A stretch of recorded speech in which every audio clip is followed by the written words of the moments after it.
It's been rainy this week. Thankfully, the rain has cleared out. Kirk, 60 degrees. Interesting makeup of this crowd.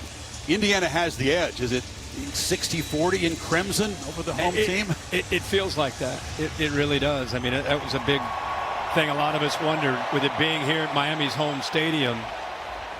It was 95-5 against Oregon and Atlanta. Yeah. With the demand that Indiana would bring, how many would they get in here?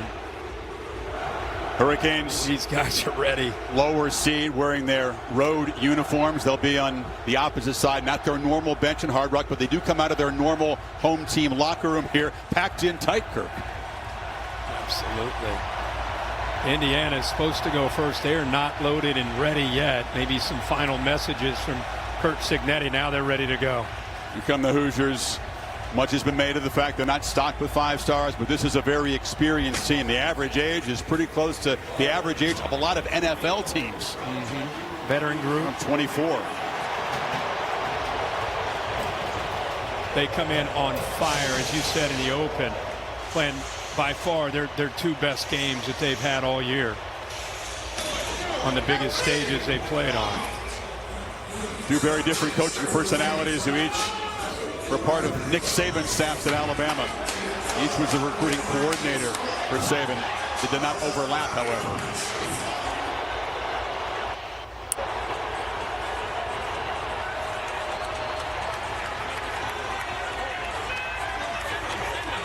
(1894), Kirk, the last time a team went 16-0. The Hoosiers have a chance to have one of the great seasons we've ever seen.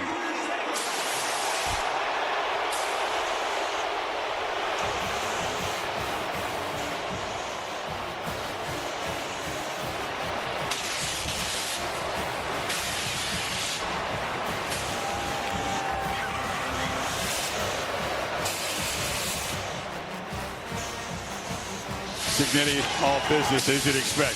Here come the Canes.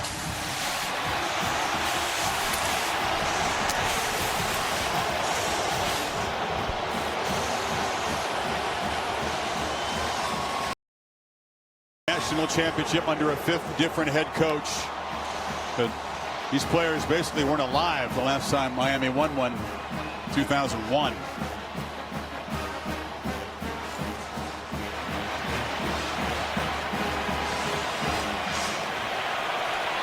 Both sides feeling deep emotions, just trying to keep it in check and do their jobs tonight. But there's going to be tears flowing after this, no matter who wins.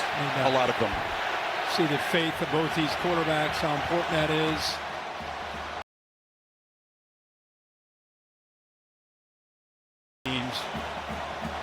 So much of the game plan, confuse and abuse, as the Indiana defensive coordinator Brian Haynes says.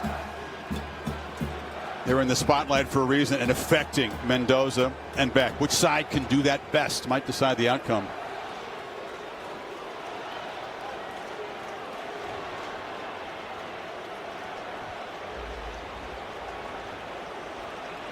Big part of the result of the game is getting your quarterback to just settle in. It's Malachi Toney, the electric true freshman for the Canes. Back to John Magrino. The public address announcer will take us through this coin toss. Michael Vanderbilt, the Big 12, is in charge. For the Miami, Hurricanes. Michael Irvin.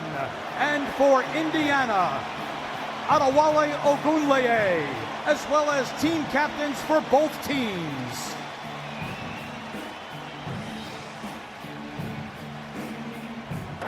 Go ahead and introduce yourselves, fellas.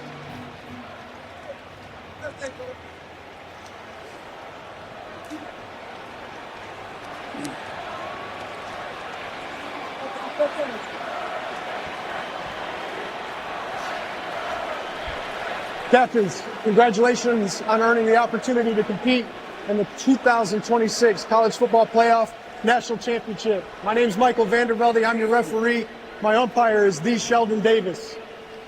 Honorary captains, thanks for being here as well. Miami, you get to call the toss. Today's coin features the logo of the College Football Playoff as heads. Hard Rock Stadium is tails. Heads, tails. Miami, what is your call? Tails. Tails? Tails is called. It is a head. Indiana, you won the toss. Defer, you want the ball. Which way are you kicking? Gentlemen, go ahead and turn your backs here. Indiana, won the toss, deferred their choice to the second half. Miami will receive in this end zone. Gentlemen, have a great ball game. Great to have Monty McGrath and Holly Rowe on the sidelines. Holly is with Kurt Cignetti. Well, Coach Cignetti is still busy coaching right this second, Chris. Coach, you're going to defer to the second half. You're giving instructions right now. What is the most important thing your line of scrimmage can do to protect your quarterback so he can operate tonight? Give him time to make his first read and get the ball to number 2 or check down. You know, we've got to, but we got to be balanced on offense. If we can get, you know, which we've been able to do all year long. So they're good. They're going to make their share of plays. We just got to make one more. Thank you, Coach. Thank you. Imagine growing up going to games here in this stadium your whole life, painting your face orange and green, and then playing against your beloved Miami Hurricanes. That's Fernando Mendoza's job tonight. He said, I would be selfish if I make this game about me and my hometown. He won't do it. He's going to focus on his teammates. Now let's check in with Molly and Mario Cristobal. Thank you, Holly. Coach, you came back to Miami for moments like this. How will you and your team manage your emotions tonight? At the end of the day, take all those emotions and give it a direction, make it a one-and-oh mentality for every single play. All right, thank you, Coach. Good luck. And depth is a serious concern for Miami in their secondary. Xavier Lucas, their starting corner, is going to miss the first half of the targeting suspension. O.J. Frederic will play, but he was limited in practice with a leg injury. So true freshman Jabari Antoine will play a key role at the corner position for the Canes tonight. Chris, Kirk? They had to grow up quickly against Ole Miss. Some inexperienced guys pressed into duty as the Canes outlasted the Rebels. Here we go. The championship matchup very few could have foreseen. The Hoosiers trying to get to 16-0. The Canes trying to win a 6th national championship. See back in the Canes offense, Brendan Frankie, who's been injured, returns. He's got a huge leg. This is unlikely to be returned by Keelan Marion. He would attempt any long-distance field goals that Cignetti elects to try tonight. Well, check that. He boots it to the 1-yard line and a chance for a return. And Marion breaks through one tackle and he'll be stopped at about the 27-yard line. Tale of two different halves of seasons. We showed you Carson Beck's improvement in the second half in the CFB. 68%, 4 touchdowns, had the touchdown run against Ole Miss. They've won with efficient passing, but more importantly, a powerful running game featuring Mark Fletcher. Yeah, that's their identity, is running the football. But you never forget that this is his 43rd career start. So he's seen every defense that you're going to put in him. He really does a good job of seeing the field. Tonight he's got to command the offense and not make mistakes. On the other side, Aiden Fisher, the middle linebacker, who calls out often opponents' plays as he tries to use his film study, and Fletcher gets the first handoff, and Fletcher off the left side barrels forward, picks up about 9. That's what the Canes have been doing to opponents in the CFB. No doubt about it. What a way to start for Miami. Just as far as just a confidence builder for this offense. Positive yards with the way Indiana's been playing and dominating the line of scrimmage.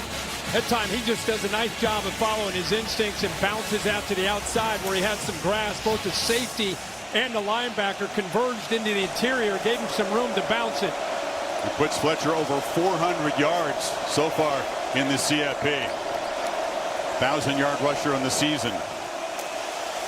2nd and 1. They pitch it to the perimeter. Malachi Tony gets a block, and the speedster, the 18-year-old true freshman, good for a first down. Here are your impact players tonight, Kurt. Well, you just saw both of them. Yep. Mark Fletcher's going to have to really establish that line of scrimmage in the run game. Malachi Tony in space will be a challenge for Indiana. Really love the other side of the football. Elijah Hardy's been the leader, one of the great playmakers. They blitz him a bunch, 21 in the middle, and then D'Angelo Pons, who's in this area, has to have a big night in coverage. He had that pick 6 to electrify the start to that victory. Fletcher off the right side, brought down by Pons, who's from here in Miami. Well, these impact players are all over the field. Good job there by Pons. Here's our coordinators. Shannon Dawson's done a great job with his offense this year. Bryant Haynes, you could argue right now the hottest defensive coordinator in the game, has this Indiana defense not only playing well, they're just playing sound. They're not making any mistakes. They make you earn everything that you're going to get. And they play a ton of zone, meaning the eyes of that 2nd and 3rd level are on the football for turnovers. Dawson said how he calls these 2nd down plays is crucial to avoid those 3rd and longs. Beck looking to throw, has plenty of time, retreating, and fires it into the bench. Nobody open. Good coverage by the Hoosiers, and it will be a 3rd and long. They do a good job with simulated pressure. Instead of rushing here, you're going to drop out into the flat. Beck with that motion, that's where he wants to go. You got a couple different defenders. You can see the confusion with that simulated pressure. They end up really dropping 8. Took away all the throwing lanes. Nowhere to go for Carson Beck. Good decision to just either eat it or get rid of it to set up this 3rd down. He was very efficient throwing the football on 3rd down at Ole Miss, especially in the game-winning drive. Tony's in the backfield and slips out. He's got the football, but not enough for a 1st down. Tackled immediately. A lot of Hoosier eyes on number 10. Roe Hardy brought him down. It's 4th down. Yeah, that's exactly what Brian Haynes was hoping to see tonight. Hold up well on early downs, get him to 3rd and long, and then be able to play zone with attacking linebackers and safeties getting downhill. Take away any threat downfield, make them have to throw it in front, and then rally to the football. That's what they've been doing all year, especially the last 2 college football playoff games, and they start the game the same way. Hoosiers hope they can have a special teams edge tonight. They've blocked 7 punts in the 2 years that Cignetti has been there. 3 of them this year, including 1 against Oregon. Dylan Joyce gets it away. Jonathan Brady retreats and makes a fair catch, but inside the 5-yard line.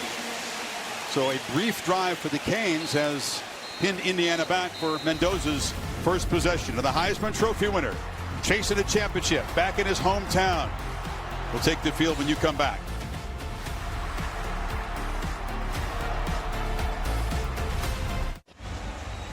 Just frightening efficiency for Mendoza against Alabama and Oregon. More touchdowns than incompletions in those 2 games. Stunning accuracy, in particular against the Ducks. And again, let's give the offensive line in the running game an assist there. They have been living by their way. Like, they have dictated everything in these first 2 college football games. They're staying on schedule. They're throwing down at 3rd and 5. Very little 3rd and 7, 3rd and 8. Miami's goal is to set up, be firm against the run, try to get Mendoza into more obvious passing situations. Roman Hemby is the back, lined up to Mendoza's right in the end zone. A fake it to him, pitch to the edge, and the catch is made by Omar Cooper Jr., who slips a tackle and is going to be shoved out of bounds. 1st down. Here's the impact players, and Indiana's got the ball. Hemby, of course, in the backfield, number 1. You'll see he and Black. Both of those are kind of interchangeable. Boy, Charlie Becker's been on fire in the CFP, doing great things over the last 6 games. Ruben Bain, 4 on the outside, is the best pass rusher. And Keontae Scott, really one of the players who really embodies this Miami defense, the heart and soul at the nickel. And there's a handoff running right. Hemby knocked down. Tackling is going to be so important. It always is, but against teams that are very successful running after the catch. Miami missed one on that opening play. Yeah, they sure did. It was Ethan O'Connor who missed that. You look at the 2 coordinators. Mike Shanahan does such a great job with his offense. Again, the other team wants to control the line of scrimmage and run to set up play action and RPO. And Corey Heatherman, this guy has been an amazing story from where this Miami defense was a year ago to now becoming a real strength, one of the top defenses in the country. He worked for Cignetti at James Madison, Heatherman did. Mendoza checks it down. This is Hemby, shoved out aggressively and immediately by Mo Toure, who's not afraid to bring the wood. Now, he does a really good job of just identifying exactly where he needs to go. Watch him just kind of eye and see it, feel it. You know, you give these backs a little bit of space, and they're going to make you miss. That time he did a good job of taking that space away and making that play. Knew exactly where he needed to be. Indiana elite at 3rd and long. Best 3rd down offense in the country.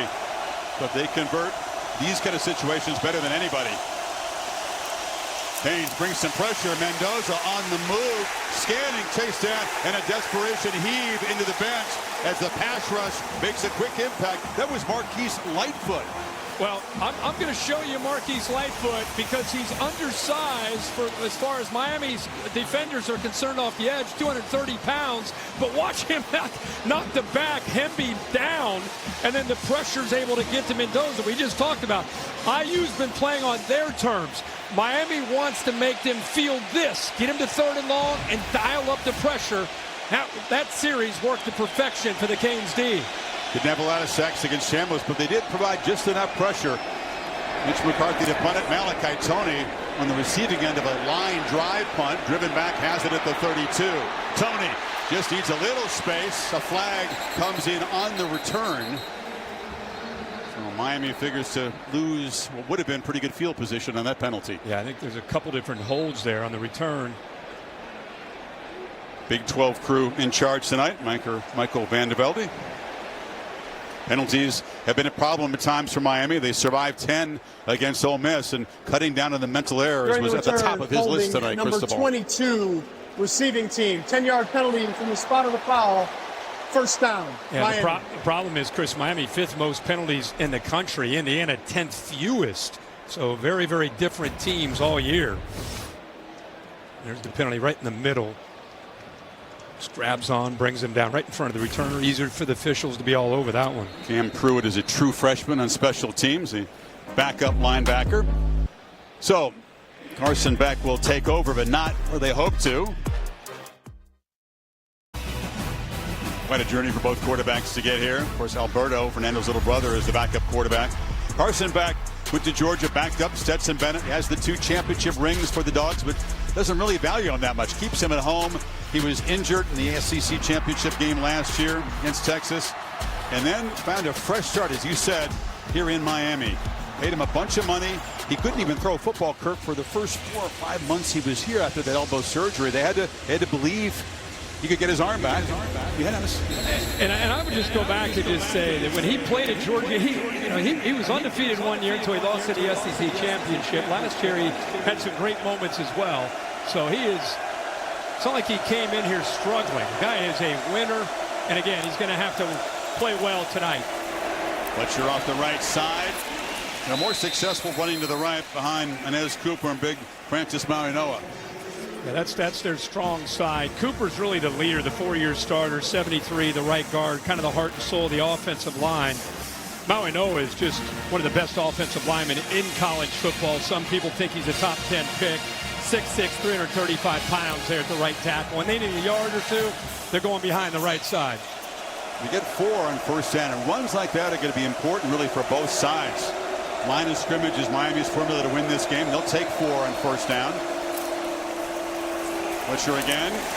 Indiana's so good at penetrating the backfield. That's big Mario Landino, who is a tremendous player against Oregon, forced a couple fumbles. Yeah, and we just kind of talked about this matchup right here with 61, Maui-Noa. Look at that work. You get to the edges as a defensive lineman, and you're able to finish. And Kamara's being at it. They need him to step up the way he has these last couple games with the injury to Stephen Daly. He got inside of Maui-Noa, and with his force and strength, able to get by him. On 3rd and 5. Tony lined up behind the tight end of the left side. Keelan Marion comes in motion. Beck has plenty of time again. Across the middle into traffic. It's broken up. Stepping in to get a hand on it was Lewis Moore, the 6th-year senior, and a 3-and-out for Miami. Well, nothing really stretched him downfield, so he was able to kind of sink and just kind of stay right within the structure of the defense. See, typically there's a receiver that's going downfield to back him up, but there's nobody there to threaten him, so he doesn't lose much depth. He's able to break down on the football, drive down, and make a great play there on that 3rd down. Moore in his 7th-year experience got there just in the nick of time. So Dylan Joyce, as Brady awaits. High boot. Fair catch, wave forward. This time Indiana will start at the 29. Much better field position. In April, the 2026 NFL Draft is to Pittsburgh. Round 1 in prime time on ESPN, ABC, NFL Network, and streaming live. Lots of conversations, Kirk, about whether this guy is going to be the first off the board, number 1, when Las Vegas makes the pick. Yeah, there are a lot of guys. Look at this, players to win the Heisman national title. He drafted 1st overall. It's a short list. You can see in the modern game Cam Newton, Jameis Winston, and of course Joe Burrow in 19 after the year he had with the Tigers, went to Cincinnati. There's Tom Brady. Saw him on the field before the game. It's important to both these quarterbacks. Mendoza was actually born in Boston, grew up a young Patriots fan before moving to Miami. Is he here scouting these quarterbacks? Yeah. Mark Davis is here as well, so I would not be surprised at all. Mendoza straight back, flushed a bit, pressured, retreating. Flag comes out as he heaves it on the sidelines, and it's broken up. He tried to find Charlie Becker, and the pass was broken up by Toure. This was in the holding zone. Yeah, Khalil Benson, the right tackle, is going to get a holding call. When the quarterback got out of the pocket, Reuben Bain was trying to get to him. At 67, Benson just locked Bain up. So you don't see Indiana make a ton of mistakes, but Benson maybe lost the sight of where his quarterback number was. 67, offense, 10-yard penalty, still first down. Already, Kirk, we've seen Mendoza pressured and chased to his right twice. Yeah, this is going to be a tough battle for 67. Benson's a good player, but he's going up against an elite player. You talk about Pittsburgh in the draft. I mean, 4 is the guy you want to watch. And 3 on the other side, Mesidor. It's the best tandem of defensive ends and pressuring a quarterback in the country. ECC Defensive Player of the Year is Reuben Bain. With the game plan for him, see what the Hoosiers do to adjust. Quick throw across the middle, catch made, and running after it is Cooper. Cooper breaking tackles out across the 45 yards after the catch. It's an RPO, a slow developing RPO. He's reading Toure right here. You make the decision. Is he coming up? Is he staying down? He sees movement up, so that gives him the quick glance route right there. Get the ball out, give him a chance to protect himself, gets off of that would-be tackler by Poyser, and picks up first down yardage after that sack. Trouble spot tonight for the Canes with shorthanded and already a couple missed tackles by that secondary. This is Halon Black falling forward as these Hoosier tailbacks always seem to do out near midfield. Yeah, I mean, again, they're a team that is usually at 2nd and 6. They're really comfortable with it. They're double teams. They don't climb too early up to the backer. They're going to hold that double team at the line of scrimmage. They're comfortable getting 3 and 4 and 5 and let these backs run downhill and fight through those linebackers for extra yards. They just want to stay on schedule. Black touchdowns in each of the 2 playoffs. And there's a misfire. Yeah, 674, the right guard, Bray Lanch. Looked like to me he may have moved Fire early. snap, false start, number 74, offense, 5-yard penalty, second down. Brings up what we've seen so often. You can have strong tendencies, well established over 15 games. In a championship game, static in the brain, things can just be a little bit different. You see uncharacteristic mistakes. Yeah, absolutely. You see how frustrated it's like a virus to his computer. They just don't do that. I mean, the 5th fewest penalized team in the country. I like that. Virus to his computer. Machine-like is one word that has been used to describe Indiana. There's a pitch to the edge. That's Surratt with a stiff arm there on Ethan O'Connor. And he's going to have first down yardage. Again, this is what Mendoza does. Free access. You're going to stay off as a corner. He's going to take it. That was a run play with an alert tag. And every single time Mendoza either sees inside leverage on an outcut or a soft corner, he aborts, gets off the run play, takes the hit there by the blitzing Jacoby Thomas. But a good job of recognizing soft coverage to get that ball out. Again, first down. Surratt, such a weapon, FBS leader with 15 touchdown receptions. This is Hemby, big burst up the middle. And the former Maryland Terrapin falls forward. Winsley Basaint made the stop, picked up 3. How much fun has it been to watch these 2 backs in the college football playoff, along with the offensive line? They just wear on you. It's not fancy, it's not flashy, but they're going to do it for 60 minutes. Body blow, body blow, body blow. Can you stand in there and take it? Basaint out of the game. He tried it over. Trainer's taking a look at him. 2nd and 7, pocket closing in, but Mendoza stands and delivers. It's another first down strike for the Hoosiers inside the 35. 9-yard gain by Riley Nowakowski, the gritty tight end. Yeah. He's here, but watch the quarterback, Mendoza's eyes. He works to the left. He thinks he's got the outcut. He comes off of it quickly, almost like a check down right there to Nowakowski. See the eyes? He thinks he might go. Instead, where's that check down? Boom, ball out quickly. And again, another first down. Indiana right now looking good, moving his ball down the field. 5 of 6 start for Mendoza. Play fake, pitch to the edge. Surratt, again, easy access in front of O.J. Frederic, who's return. He says healthy tonight, but we'll keep a close eye on him. Yeah, and he's, until they get out of this, he's just going to continue to go at it. They're going to mix the run. Corners are dropping, no problem. It's like basically an extension of their run game. They're just going to take 5, 7, 8 yards. Make Miami have to come up, play tighter, and then they'll try to work by them with Charlie Becker and Omar Cooper and company. Empty backfield first time tonight. 5 receivers for Mendoza. Pressure off the edge. He got hammered on the blind side. The pass is incomplete. That was Torrey on the blitz. Maybe keep it back in the backfield if you're Indiana tonight. Yeah, you got 5 up there. You go empty, and he's able to sneak out. Blind side. Never really felt that. Good job. A big part of this tonight with Mendoza and Beck, both these quarterback experience. They see a lot. So both coordinators, when we talked to them, talked about the importance of disguising, not tipping our hand. Make these guys have to see it post-snap. That time they fooled Mendoza completely.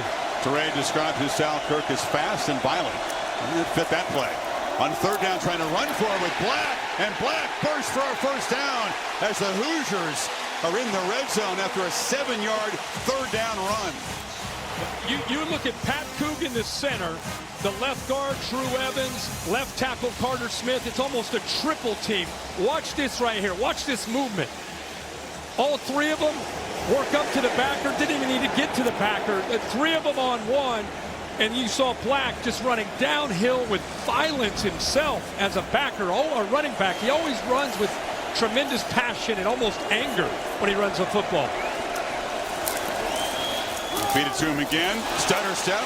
Knocked down after a short gain by Keontae Scott to find safety for the Hurricanes. And you see Jacoby Thomas coming down. They've been told this week to hit Mendoza as often as they can. That time carrying out the fake. You can see he got up underneath the chin strap in the face mask. Watch, after carrying out the fake, instead of laying off, boom, hits him.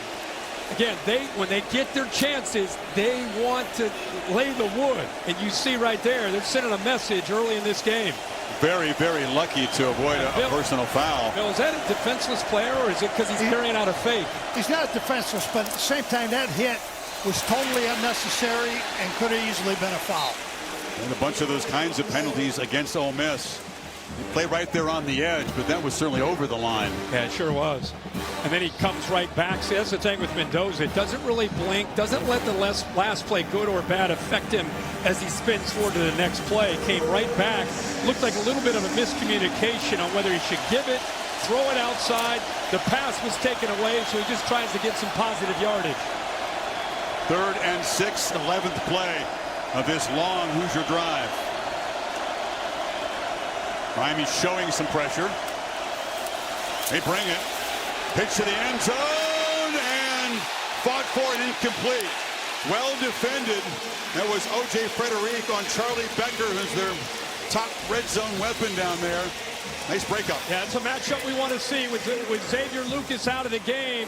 Frederick is not surprised at all with the ability to get his head turned around and get in position, and they will allow the corner to get handsy if his head is locating the football. 29 does a great job in phase, getting his head turned around, so they gave him a little wiggle room there, pushing back and forth with Becker. So Niko Radicic, almost automatic from 34 yards.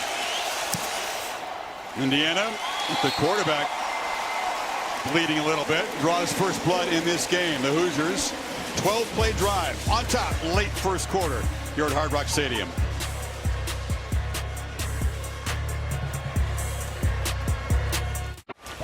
Hoosiers on top. Miami fortunate to avoid a targeting against Jacoby Thomas. Bill LeMonnier, is that worthy of a targeting flag? Yeah, he came in with, the first view I didn't see that part of it. I thought it was just a late hit. But this one here, he came in crown of the helmet right into his head. They cannot afford that, Kirk. Already Xavier Lucas sitting out the first half to safety for targeting against Ole Miss. That would have been a disaster to lose Thomas. Yeah, no doubt about that. And I'm with Bill. I'm surprised we didn't see a flag come down. But I think carrying out the fake, quarterback is in play. Maybe they held the flag because of that. Dylan Marion, the kickoff return out across the 25. So Miami trying to get the offense going. Coming up at the end of the first quarter, catch a special look at the new movie Send Help, only in theaters January 30th.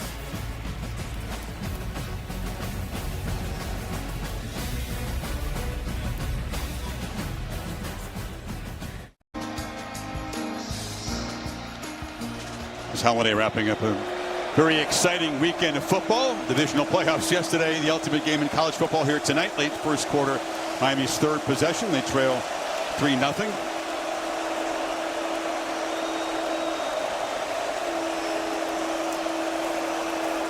Beck looking to throw on first down. Loops it, and it's tipped and incomplete. Hoosiers do such a good job of getting hands on passes. That was Roe Hardy drifting back as he tried to find Bauman, the tight end. Yeah, Roe Hardy ends up getting back there, and I think Carson Beck, usually you're reading the corner. You know, that time Moore was playing that corner. He was up tight, and I think that's why he thought he could go up and over top of 7. I don't know if he saw the middle linebacker Hardy getting out there into that passing lane. Did a nice job of getting up to knock it away. And then Moore did a nice job dislodging the ball from Bowman. So 2nd and 10. Beck zips it far sideline again. Pass broken up by D'Angelo Pons. Closely covering C.J. Daniels. You see why this guy is an elite player at 5'9". And Chris, watch the technique. Watch the right arm come up. And then see how quickly he is able to drive back on the ball. It's a really nice technique that he uses here. It's not interference, just kind of measuring where that receiver is. And then because he reacts so quickly, he's right there where he needs to be able to knock that ball away. That's perfect. But the difference between the way the corners on these two teams are playing is so far tonight. Hoosiers all over Miami receivers, conceding nothing. 3rd and long, pressure comes. Beck's going to be racked up and sacked by Aiden Fisher, the captain, an emotional leader of this Indiana defense. And the Hoosiers are flexing on D as they often do early in games. You know he's going to blitz. They blitz these linebackers quite a bit, and he's just going to come right up the middle, able to get pressure. Fletcher, who's usually pretty solid on 3rd down in pass protection, 4-on-4, he just shakes it, goes right around him, and comes up with a big sack for the Indiana defense. You're right. They count on Fletcher. Not his best effort there. And the Canes' 2nd consecutive 3-and-out. Little pressure on Dylan Joyce, the punter, and it's off the side of his foot, but takes a good bounce for Miami. And will finally be down at the Indiana 27-yard line. Aerial coverage tonight brought to you by Goodyear. Tried, tested, and proven legendary. And our thanks to Chris Pratt for voicing the T's, setting the tone tonight. He stars in the new movie Mercy in theaters and in IMAX 3D this Friday. 54-yard punt. Mendoza back to work from the 27. Surprise Miami, who talked to us all week about being patient with their play calling. Got to run the football. Got to run the football. We can't get impatient. 3rd series, 3 straight passes. It's not the formula or the recipe they're looking for tonight against the IU defense.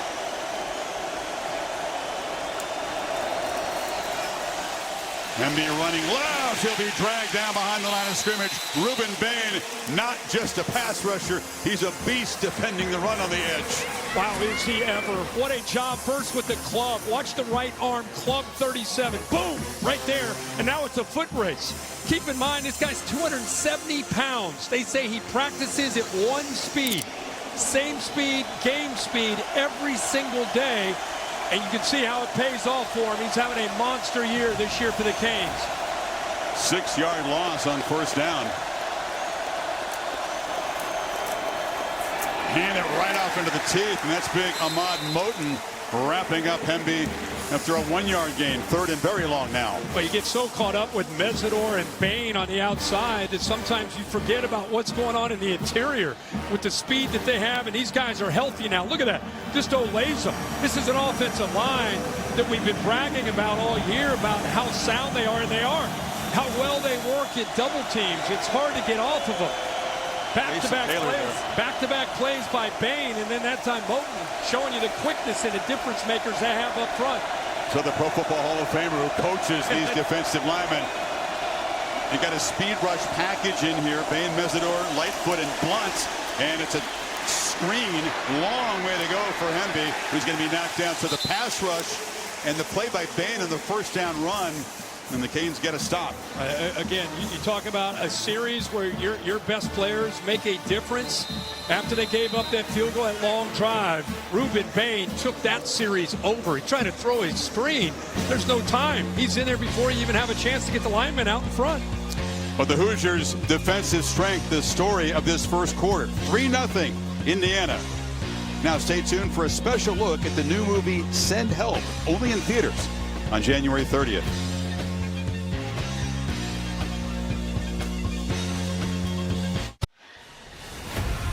Set for the second quarter here at Hard Rock Stadium, the College Football Playoff National Championship game.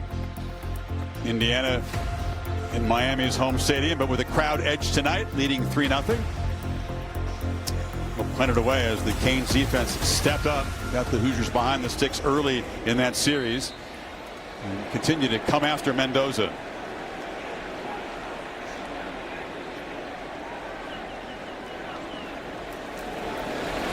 Murphy rolls and boots it, and Tony has a chance here, and he slips as he tries to make a cut. Did he go down? Tony's still running.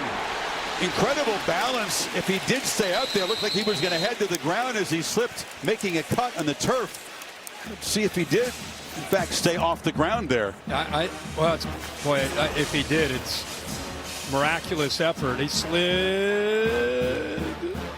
There, nope. He's down. He's down. There he's down. I was going to say, wait a minute. I know he's agile. I know he's got tremendous balance, but that would have been amazing. So they'll obviously spot that and re-spot the football for this Miami drive. That's all the way back to the 31. He was down. It's first down, Miami, 31-yard line. That wasn't his knee, Michael, but he was down. Remember last time Miami had the ball, I just mentioned how they threw it 3 straight times. They talked about the importance of being patient. I bet you they're going to go back with Shannon Dawson running the ball. Remember, Indiana outscored Oregon and Alabama in the first half of those 2 CFB games, 52-7 in the first half. Miami's got to feel pretty good into the first quarter, down 3-0. I think they got to get back to that run game. And they do hand it off on first down. You know, Shannon Dawson told us he's impatient by nature. Opponents know it. They kind of count on him getting impatient with the run game. Key test for him tonight in that department. Yeah, I mean, and he'll be the first one to tell you. You know, he grew up with Dana Holgorsen, and you know, a lot of that offense was attacking, and not that he doesn't have that ability, but they much prefer to run the ball. When he was a little tempo, he said tonight. This is a pitch to Daniels, and the veteran, former LSU player, tackled quickly by Lewis Moore. 7-yard gain sets up 3rd and 2 now. Nice job by 2 things. Offensive line to give Beck enough time because he was working really that left side. Indiana playing zone. They're just trying to take away these easy throws. So he had to work from his left all the way back to his right to find C.J. Daniels. Miami 0 for so far on 3rd down, Kirk. There's that quick huddle you're talking about. Marty Brown tests the middle and is pushed right back, gets nothing into the teeth of the Hoosiers. In Miami, if they can't succeed on plays like that, it's going to be a long night. Mikhail Kamara made the play. And even with that quick huddle, nobody's surprised from Indiana. It's very disciplined, ready to go. Here's the backers coming down from the second level. Kamara's going to work his way around, so you'll see both these guys make this tackle. 4 and boom, 6. Good job of using that movement up front, effective communication. Kamara gets free to help out with Aiden Fisher to keep him short of the sticks. Indiana's defense so good at setting the tone in these first halves of the game, how dominant they are. They put the offense in great position, and they've done so again here. 3 consecutive 3-and-outs for Miami. Back after these messages, you're watching the College Football Playoff National Championship presented by AT&T.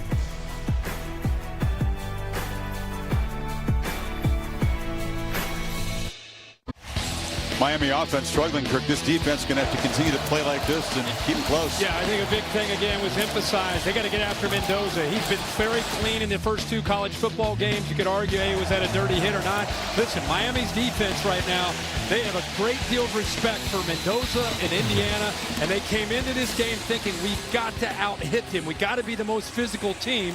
And so far in these dropbacks, you can see those are entire games. This is just 3 series and what Miami's been able to do so far. Mendoza's 7 of 10. Did have consecutive incompletions earlier for the first time since the first quarter of the Big Ten championship game. Think about that. Right. That's how locked in and how accurate he's been. Surratt, again, easy access. Canes playing off him, and number 13 makes him pay. First down yardage in front of Frederic. Yeah, and again, he's just looking out there. It's a running play with an alert. As Messidor tries to get up, tries to get in there to touch it, does not. Ball's able to get out there to Surratt. This is what he did on a couple of those early series. Looked out, pre-snap read, saw soft corners, just flipped the ball out there quickly to those open receivers with those corners off at about 8 yards. Now they tighten up. First snap, pitch across the middle. It's broken up. Frederic got a hand out and broke it up. And Surratt was tightly covered that time. Yeah, again, there's an RPO. Linebacker Teray came down, so he thought he had the quick route. But I'll tell you what, 29 right now is playing very, very well. He got away with a grab there with the left arm, grabbing onto Surratt, but he's tight and he's in phase, and he's got his eyes on the quarterback. Every time he's throwing the ball, he's looking back to be able to knock it away. He's the lone holdover from last year's secondary. That was a disaster for the Canes. Frederic was a freshman All-American, though.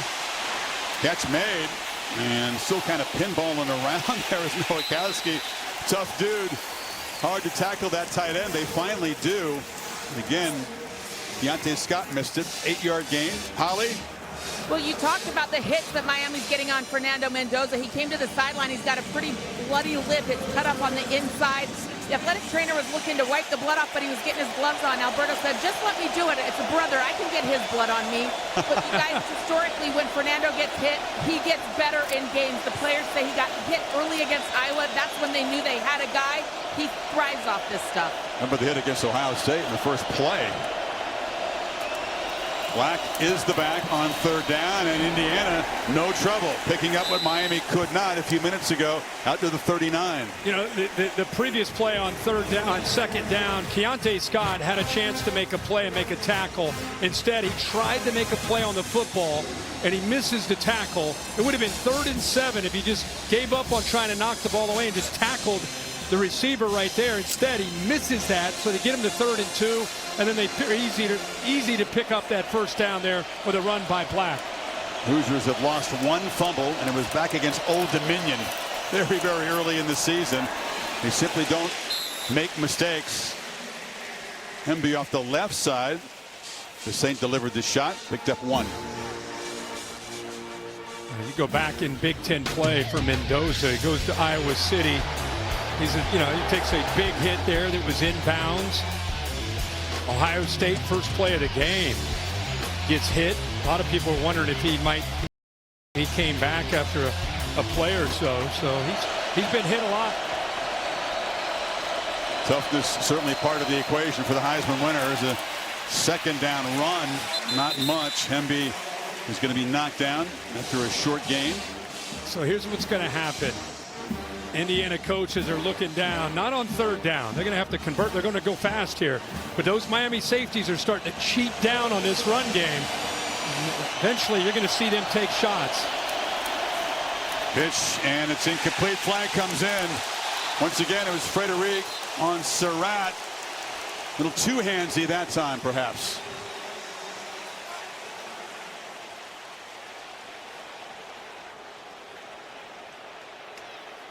It's right in front of Pass Cignetti. interference, number 29. Defense, stop foul, automatic, first down.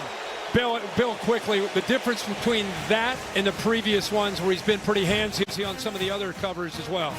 He's got a restriction there that's preventing the receiver from getting turned to the ball. Got it. Cristobal doesn't like it. Cignetti, by the way, has been working the officials in every single timeout. Unhappy with the non-calls early in the game. So, Indiana in Miami territory and unable to escape. Amon Moten. Hemby that time hit immediately. There's the big 300-pounder from Fort Lauderdale, the tackle for loss. You want to see a matchup tonight? Moten in the inside with Coogan, the Rose Bowl MVP, right in the middle. These guys have been going at it a lot already. Moten has made a few plays where he's been able to get around Coogan, who's very gifted. Transfer from Notre Dame, played in the national title last year against Ohio State, but 99 against 78. What a battle. Omar Cooper is in the backfield. Now motions out on 2nd and 14. And they run it again right into the teeth. Hemby, not much. Picked up a yard. Bain again on the play. 3rd down and long.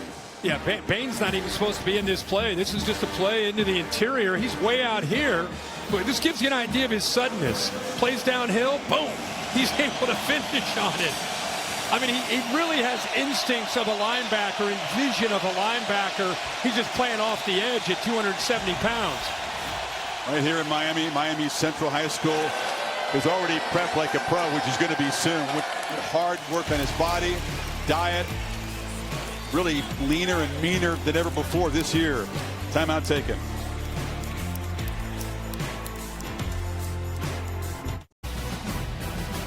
Progressive Hall of Fame, Christopher Columbus High School, small Catholic all-boys school. Mario Cristobal, we showed you high school teammates of Fernando Mendoza's father. That's the watch party there. School's out, by the way, tomorrow. No class, because they'll be celebrating either a Miami victory or a victory for alum Mendoza.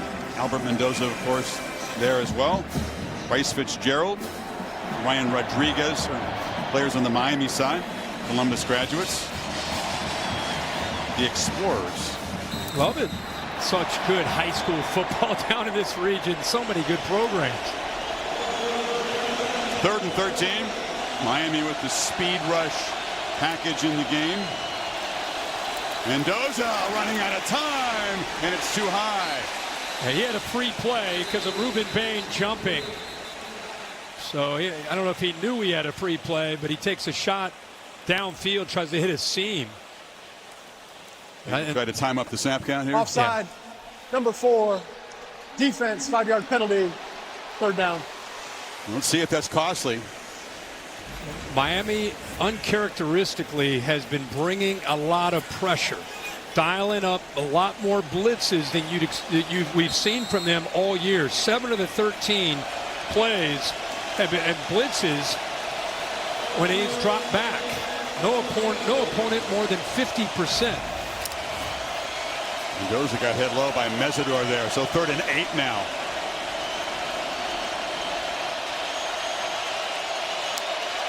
Cooper comes in motion, handoff up the middle, and barreling for a 1st down and more is Kaylon Black. Catching the Canes off guard, rumbles for 21. You got both the inside linebackers walked up here. Watch the block right here by 62. He's got an angle, able to push it, kick it to the inside, and they got downhill in a hurry. Miami trying to get set up as they snap it with some tempo. Cooper the catch on the edge, and Indiana muscling down near the red zone. Yeah, great job here. It surprised all of us, right, Chris? I mean, who's expecting on 3rd and long a run? It hit so quickly downhill. Great job. They took the linebackers out with them walked up. We just mentioned they've been really blitzing, bringing a lot of pressure. Not something they've done all year, but because of the importance of affecting Mendoza, they think they got to dial it up. What a call, and kind of a change up there by Mike Shanahan. It's been Black, who now hits 1,000 yards with that run at the hot hand. Again, huge cushion, and Becker makes the catch, fights down near the pylon. Touchdown, Indiana!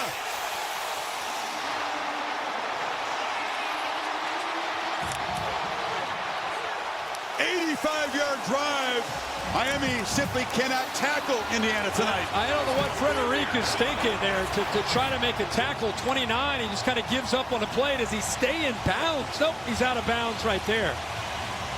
But what a job. Once again, Mendoza saw the cushion that you mentioned and just took it. Came off the run, took this, and now instead of tackling, they're trying to just get the football. The foot is obviously out of bounds.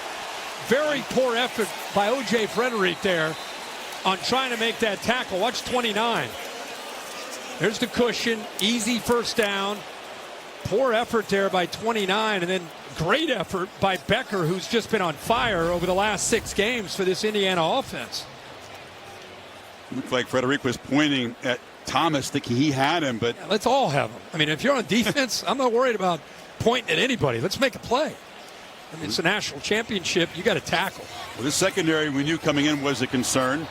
Pass rush is elite, but if you can beat the pass rush, these guys have been a little bit vulnerable. And not having Xavier Lucas, one of the starting corners, in for the 1st half because of targeting against Ole Miss. You can debate whether or not it makes sense to keep a guy out of a championship game half for that. But the guys who've stepped up and tried to fill in, getting beat tonight. Yeah, and they're going to. I guess we're going to take a peek again where he stepped out of bounds. Looks like right around maybe the 5-yard line. But Chris, let's not forget, 6-yard line. 3rd and 6, pass interference on Frederic. Yep. 3rd and long, offsides on Ruben Bain. Keeps the drive alive, shortens the distance that they have to do to keep this drive alive. And then the big run on that other 3rd down call. And Becker, matter of time till 80 starts making plays. He makes a big one there. How about he really got his opportunity when Surratt went down with the injury. Becker's opportunities went up. And man, is he taking advantage of them. They can't get him off the field anymore. Tom Allen recruit, the only holdover in this receiving core from the pre-Cignetti era. So 1st and goal, Hoosiers trying to add to this lead. 6 O-linemen in the game. It's Becker who comes across in motion. Black met in the hole and picks up about a yard into the teeth of that Hurricane defense. You better eat your Wheaties if you're an inside linebacker against this Indiana offense. Not just the offensive line and the double teams, but you survive that, and here come the running backs running downhill with Hemby and right now Kalon Black runs so hard. Teray met him, to his credit, right in the hole, kind of stonewalled him right there at the 5-yard line. A lot of weapons to work with in the red zone. Little wonder Indiana's an elite team in this area.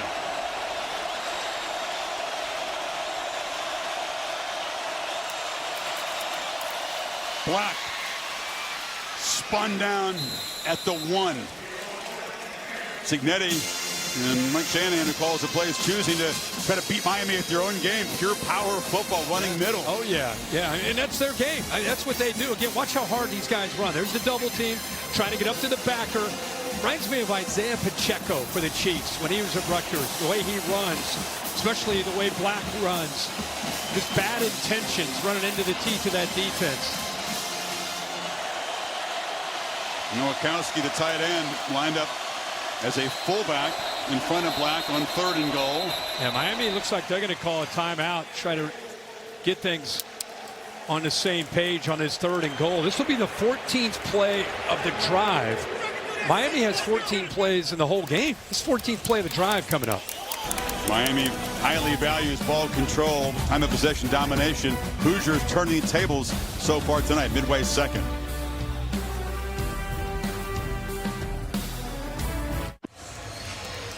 Said Kirk, 14 play of the drive. That's how many plays Miami has had the ball all game so far. 31 for Indiana. Now here they are trying to build a double-digit lead. Miami called that timeout. They had 12 men on the field.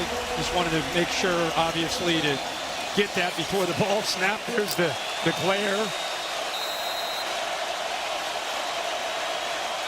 Black, once again, lined up behind Nowakowski.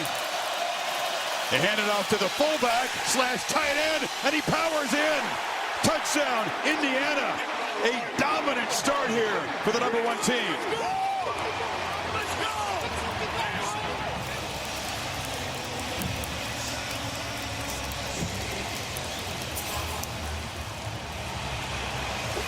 A couple different wrinkles there, Chris. Not only do you use the back as a decoy, but also you hand it off to the big tight end who has fullback background in his days in Wisconsin.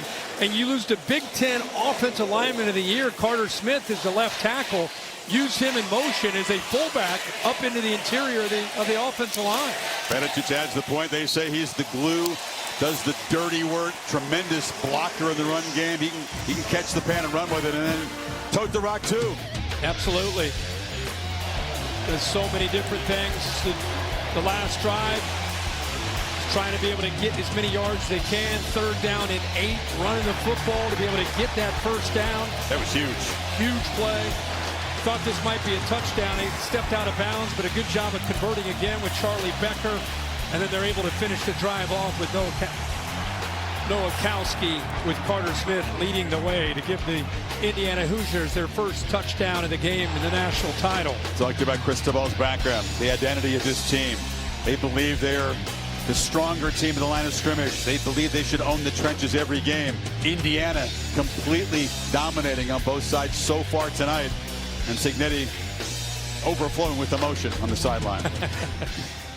He expects that. That's why he says he doesn't react with joy. What am I supposed to act like it's a big deal? That's what we're supposed to be doing. Yeah, he's got to do it again. He's already thinking about the extra point, kickoff coverage.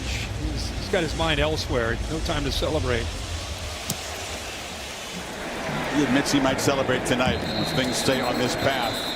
He'll crack open a couple of cold beers. Now, how can you get Carson Beck going here? Well, I think if I were right now trying, first of all, you got to just keep your cool. There's a long way to go, and Shannon Dawson's going to stick to the game plan. You know, they ran for 175 yards in the game against Texas A&M on the road, 153 on the ground against Ohio State, 191 against Ole Miss. Tonight, 4 possessions, only 10 rushing yards. And Fletcher, his last carry was with 10:07 to go in the first quarter. That was almost an hour ago. This is the last time he carried the ball. Had that big gain. His very first carry was successful. Since then, Indiana has smothered the run game. This is Fletcher again. They do a great job of kind of driving the pile forward behind this big back. That's up 5. That's who they want to be. I mean, that's who they've got to be to set up their offense. It's not fancy. We got some pushing and shoving going down. But that's who they want to be. Get behind that right side of the offensive line. Fletcher finally gets his hands on the ball. And then sprinkle in Malachi Tony on a jet sweep. Get him the ball in space. But they've got to be able to. You want to be Mario Cristobal and you want to beat Indiana at their own game. You got to rely on that offensive line and the physical running of Fletcher and Brown. After the play, well after the play, Fletcher up there pointing at big Tyreek Tucker. Frustration, no doubt, has to be building on Miami's side. Not used to experiencing this.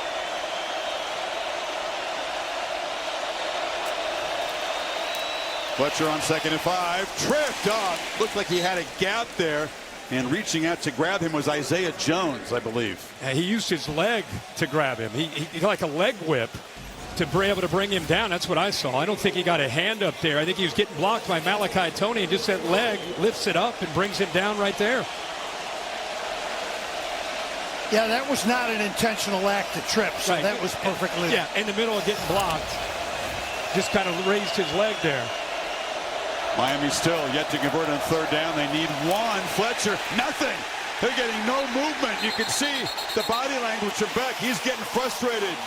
His powerful offensive line is getting outplayed. Kamara and Tucker on the stop.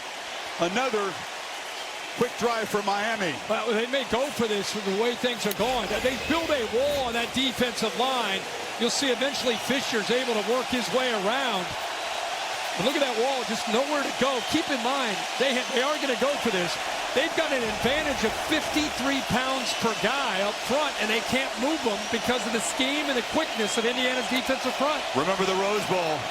Alabama went for it, similar position on 4th down. Cignetti had that arched eyebrow, and then his defense made the stop. Fletcher, left side, pushing, working hard. Let's see where they spot it. They're running in near the marker. This is going to be very close. Hoosiers believe they came up with a stop.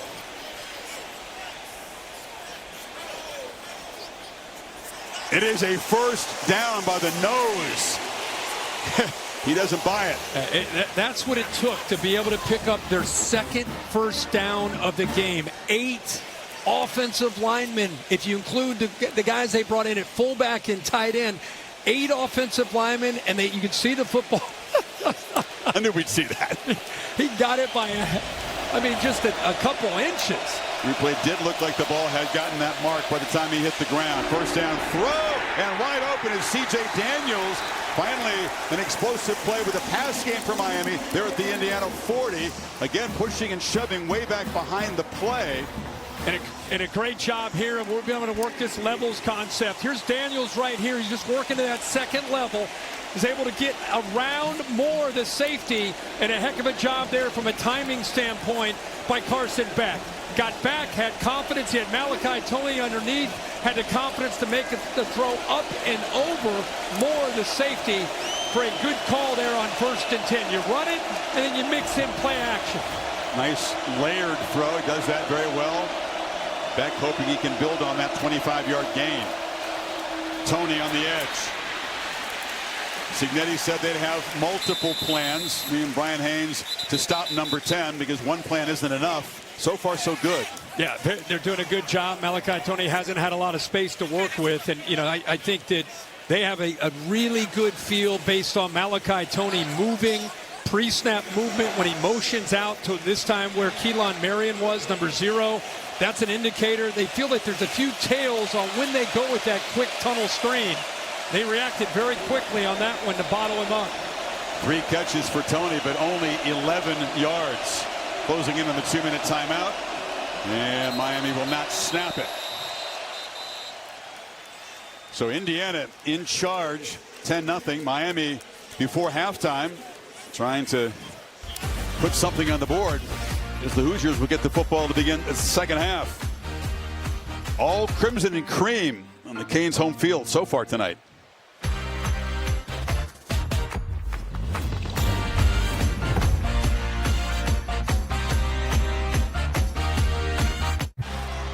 Curt Cignetti, not just a brilliant coach, he's a meme. All these facial expressions, the arched eyebrow, the dour look, no matter what his team is doing, how good it looks on the field. That was the 4th down reaction. Miami had to do that, as you said, just to keep this drive alive. And now they've moved the ball inside the 40 of Indiana. Tough to make big plays against this Indiana defense. They take away the explosives. They make you earn it. Fletcher to the left side. Great penetration. That was D'Angelo Pons off the corner to grab the running back by the ankles. Yeah, it's amazing how corners a lot of times are known for their ability to cover, but this guy is 173 pounds, 5'9". He just goes right around the offensive lineman. I don't know if they didn't see him. They just ignored him. He's a little guy. Don't worry about him. He goes around him, gets low, brings Fletcher down. I don't think the play design accounts for a guy that quick to get in there. Yeah. I mean, he just... Markel Bell was pulling around, didn't even worry about it. Here's a 3rd and 8. Miami really not in solid field goal range. Quick pitch. Keelan Marion makes the catch. He's spun down short of the marker. It's going to be about 4th and 2. Kamara made the play, and then does Cristobal go for this one? Yeah, that time they tried to use Malachi Tony as a decoy in motion. Jet sweep, try to catch the defense's eyes, and then go back to the boundary to Keelan Marion. It actually got him some positive yards with the defense completely dialed in on Tony, who has 3 catches, only 11 yards. They're going to let this clock go down. Well, that gain moved them into field goal range. Carter Davis, this would be about a 50-yarder. Let's see if he's going to let it run down, take a timeout. Oh, yeah. I mean, if you try to go for it, then reach the end zone, you're taking away a lot of time potentially. Doesn't seem to be the plan. It's the kind of thing you do if you're going to kick a field goal. Yep. And I think that's what they're doing. Yep.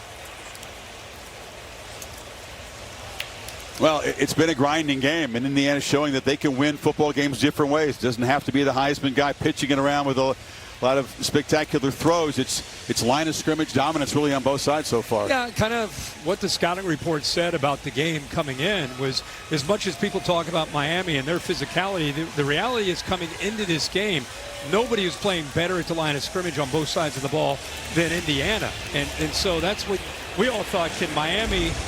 Can their physicality step up to match Indiana's? In his first half, the Hoosiers have kind of had their way of things. But with that being said, it's 10-0. Not a ton of possessions. Davis, who kicked a game-winning field goal here against Notre Dame in the opener. That was from 47. This is from 50. And it doinks off the right upright. That's the 2nd time he's doinked one in the CFB. He was 1 of 4 in windy conditions at Texas A&M. And the Canes come up empty. And Indiana will take a lead to the locker room and get the football to begin the 3rd quarter. Yeah, that's the key. The fact that they're getting the football back to start the second half. And then Miami, their first opportunity to try to come away with points, they miss it. What is it with goalposts all of a sudden? It's like a magnet for the football in the games we do. I know. There were 2 doinks, one by each kicker in the Miami-Ole Miss game. And, of course, he had one against A&M. Now the question is, with Mendoza and the confidence they have in him, with the time that they have remaining, are they thinking about trying to get in the field goal range themselves, or are they going to work the clock and just get out of here? He handed off to Hemby.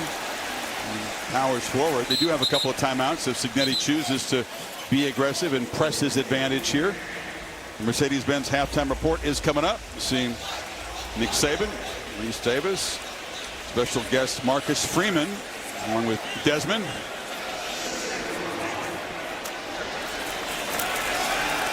Mendoza from the pocket, low throw, catch made right at midfield by Becker.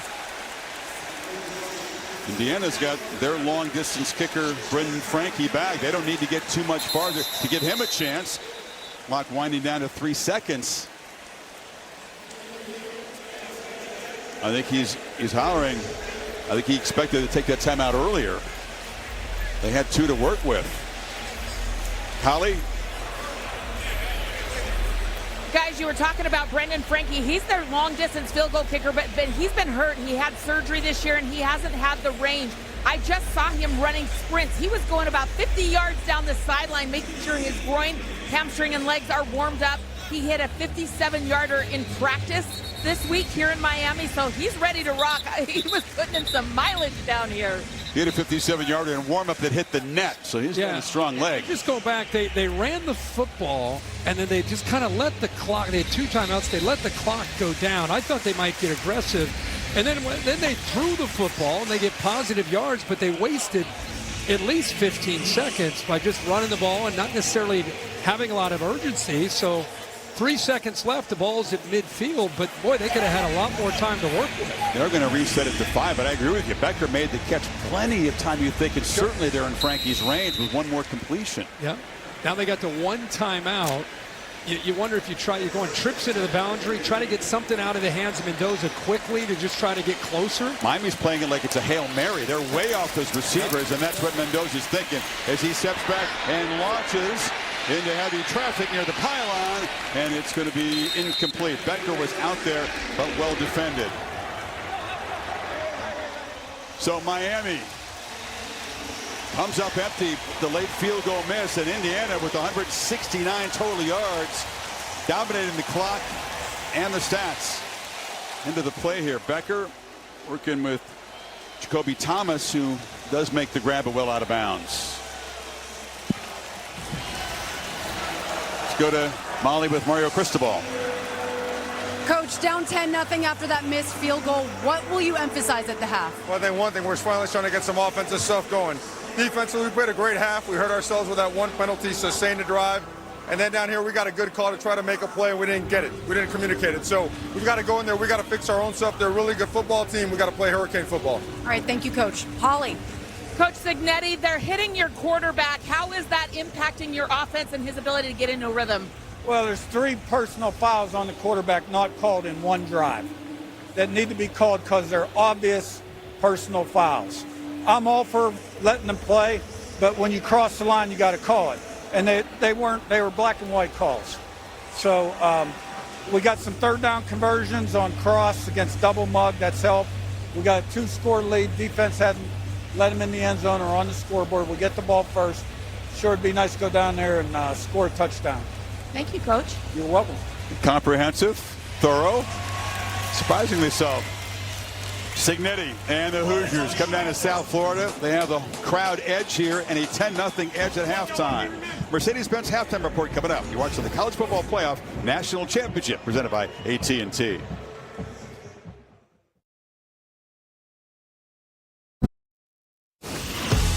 Welcome to the Mercedes-Benz halftime report. Riley Nowakowski's carried the football twice all season, and twice he's wound up in the end zone. First rushing attempt since the Kennesaw State game on September 6th. It's the only touchdown in the first half. 10-0 Indiana. Reese Davis, Nick Saban, Desmond Howard, Notre Dame head coach Marcus Freeman with us. Impressive first half for the Hoosiers. They outgained them by 100 yards. What were your impressions? Well, I think Indiana's playing lights out on defense. Three of the four first series for Miami was 3 and outs, and you're not going to be able to score points if you're going 3 and out. And then on the other side of it, the 2 scoring drives for Indiana, you see free access throws. They're taking advantage of the free access throws, and they're also converting on 3rd down. So I think that's the key right now is sustaining drives. If you're Miami and Indiana, you have to make sure you continue to convert on 3rd down. And Nick, that Indiana defense has really dominated the way the game's been played. Well, and I think they're mixing it up really well. You know, Miami's 0 for 6 on 3rd down, so they haven't been able to drive the ball. And Indiana is actually playing Miami's game with long drives. Miami is 3 and out. So here's what I'm talking about. Here you're going to see them. They got people mugged up. They drop out. They drop 8. There's really nowhere to throw the ball. Quarterback holds the ball incomplete. Here's another opportunity where it's simulated pressure. They drop 8. Nowhere to throw the ball. Denying the throw. And then from the same mugged up look, now they bring pressure. Ford beats the back, and they got a sack. So they've really kept Miami off balance with the way they dropped 8 and how they pressured. And Miami has not been able to consistently run the ball like they like to, so they're going to have to be able to mix it up a little bit better here, throwing it. And because Miami hasn't been able to run the ball and sustain drives, the defense is on the field a lot. They've been playing championship-level football until the penalties. We knew they were one of the most penalized teams coming to the CFB. And on Indiana's only touchdown drive, 2 costly penalties. Ruben Bain right there, Jr., 3rd and 12, he jumps off sides, makes it 3rd and manageable, and then 3rd and 6 right here. PI by O.J. Frederick sustained the drive, kept the ball moving, and then here's the touchdown that RD talked about right there, the 1-yard run, the only touchdown of the first half for Indiana. I thought that the Hoosiers offense played extremely well. I like Miami's defense. They just got to eliminate the penalties. They're going to get some help coming up, too, as we were walking up here. A reminder, Xavier Lucas, who was out of the first half because of a targeting penalty in the semifinals. We saw him warming up underneath the stadium. Maybe that'll change some of those free access throws and the big cushions that they've been giving in the first half. Miami has not scored here in the first half, but, you know, they rallied against Texas A&M, but they didn't get much done on offense early. Hoosiers, though, impressive, up 10-3. More coming up right after this. This halftime report is presented by Mercedes-Benz.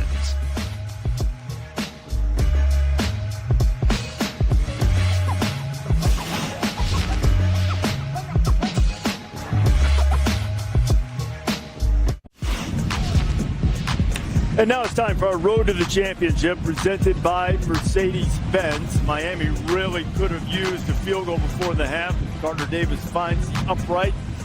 So Hurricanes scoreless in the first half. The only other team in the college football playoff era shut out in the first half. Alabama, 2017, but then Tua came in and took care of that. Getting pressure on the quarterback is something that that Miami is going to have to continue to do, Mark. Yeah, in order to do that, you're going to have to get them behind the sticks. And you saw in the second series, Miami was able to do that on first down. You know, Indiana runs the ball. You see Ruben Bain does a great job right here of getting a tackle for loss.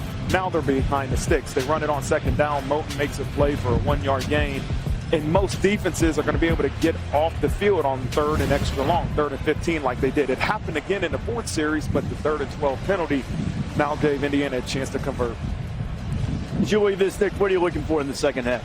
Well, first of all, I think maybe getting Xavier Lucas will help Miami a little bit. I learned one thing in the NFL, when you play against Dan Marino, breaking on the ball is overrated. So playing all this zone that they're playing and off coverage and giving them all these gift throws, they got to do something about that. They're going to have to deny the ball more. Mendoza's just going to pick them apart. They got to do a better job of getting off the field on 3rd down. And then to me on offense, they got to have a little more diversity. They got to spread the ball around a little bit more. And get Indiana on their heels on defense. I'm telling you, you're looking at an Indiana team that's been blowing out their opponents. It's only a 10-point game right now. If I'm Mario Cristobal in the locker room saying, listen, guys, we didn't play our best half of football in that first half. We're going to get Xavier Lucas back to help tighten up the secondary. Offensively, we got to wake up. They got to take some shots down the field because you see Indiana's secondary, they're starting to creep up to stop the run, defend the run. They're going to have to take some shots down the field, Coach. Yeah, I think the biggest thing is let's go out here and get a stop defensively. Yeah. Right? It's a 10-point game, as you just said. Get a stop, get the ball back to our offense, and then our offense got to get rolling. Yeah. You've got to have success running the ball. What they think you're not going to do. So, like on 3rd and 1, take a shot. Yeah. You know, I mean, they've been stopped on 3rd and 2 and 3rd and 1. Don't be so conservative, man. Caution to the wind in a game like this. Put 2 in the game and let's go. Well, you know, and you also authored a great comeback late in the game in the national championship game. gave your team a chance. What about Indiana, though, making sure they maintain this lead quickly? Indiana's got to continue to do what it's doing and being aggressive on offense, taking care of the football, and their defense, again, has been playing lights out. Continue to do what they're doing. I mean, 14 play drives, and they're keeping the ball away from the other team, and they're very efficient. They got to do a better job, too, of protecting Mendoza because he took some shots in that first half. Hey, Desmond, that's a great point. He's only been pressured 11 times in the playoff prior to tonight. 6 of his 17 dropbacks. They've at least applied some heat. He's taken a few hits, but the Hoosiers are up by 10. This halftime report is presented by Mercedes-Benz.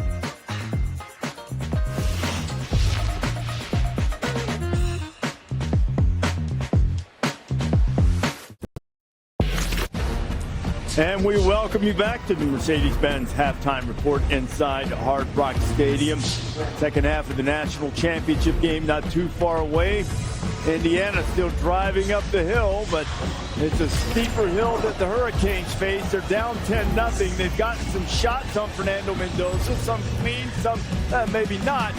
Chris Fowler, Kirk Herbstreit will have the second half for you in a matter of moments. The Canes coming out, needing a stop when you come back.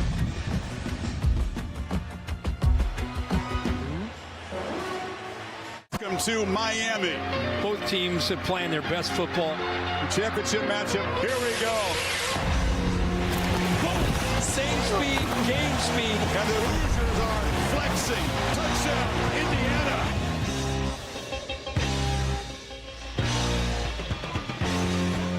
Set for the second half in Miami. The College Football Playoff National Championship presented by AT&T. Home stadium of the Hurricanes. Crowd edge, Indiana, and a 10-0 lead for the #1 team. 30 minutes away from a 16-0 regular season and the school's first national championship. What can Miami do, Kirk, to prevent that? Hoosiers got the ball to start the third quarter. Well, their defense is playing pretty well. You know, they're going to have to continue to try to take away some of the space for those easy access throws that Mendoza's been taking. Really, it's about their offense. We saw them put together their best drive there at the end of the half. I think it's quick hitters with all that Indiana movement on that defensive line. You got to hit some quick hitters with Mark Fletcher. Got to get back to being able to run the ball to set up their play action game that can be so dangerous. Miami had 26 yards total offense until that last drive, coming up empty when Davis hit the field goal off the right upright. All-State bus. Last stop for Sam. It's been a long year. Here he is going down the racetrack outside the stadium. What's the All-State good hands play tonight? Yeah, we're going to talk about the adjustment that Indiana has made against the respect they have for Ruben Payne and company. A lot of RPOs, a lot of quick ball out. See with the alert, run the ball, get the ball out when you see the cushion. You can see how quickly he is not holding on to that ball much. Now, they only have one touchdown, which is a big accomplishment for Miami compared to the first two games in the CFP where they really just dominated. But look at that, 2.1 seconds. That ball's out of his hands. The first down run, hit behind the line, falling forward near the line of scrimmage is Kaylon Black. Molly? Well, Chris, Miami corner Xavier Lucas returns after missing the first half with a targeting penalty. He stayed warm by doing sprints on the sideline and told us he's going to come out in this second half with a fire and an anger. And speaking of anger, defensive coordinator Corey Heatherman gathered his defense together on the sideline before the half and said, I don't recognize you. You're missing tackles, making unacceptable mistakes. I need you guys to be detailed, disciplined. Mendoza looking to throw on second and 10.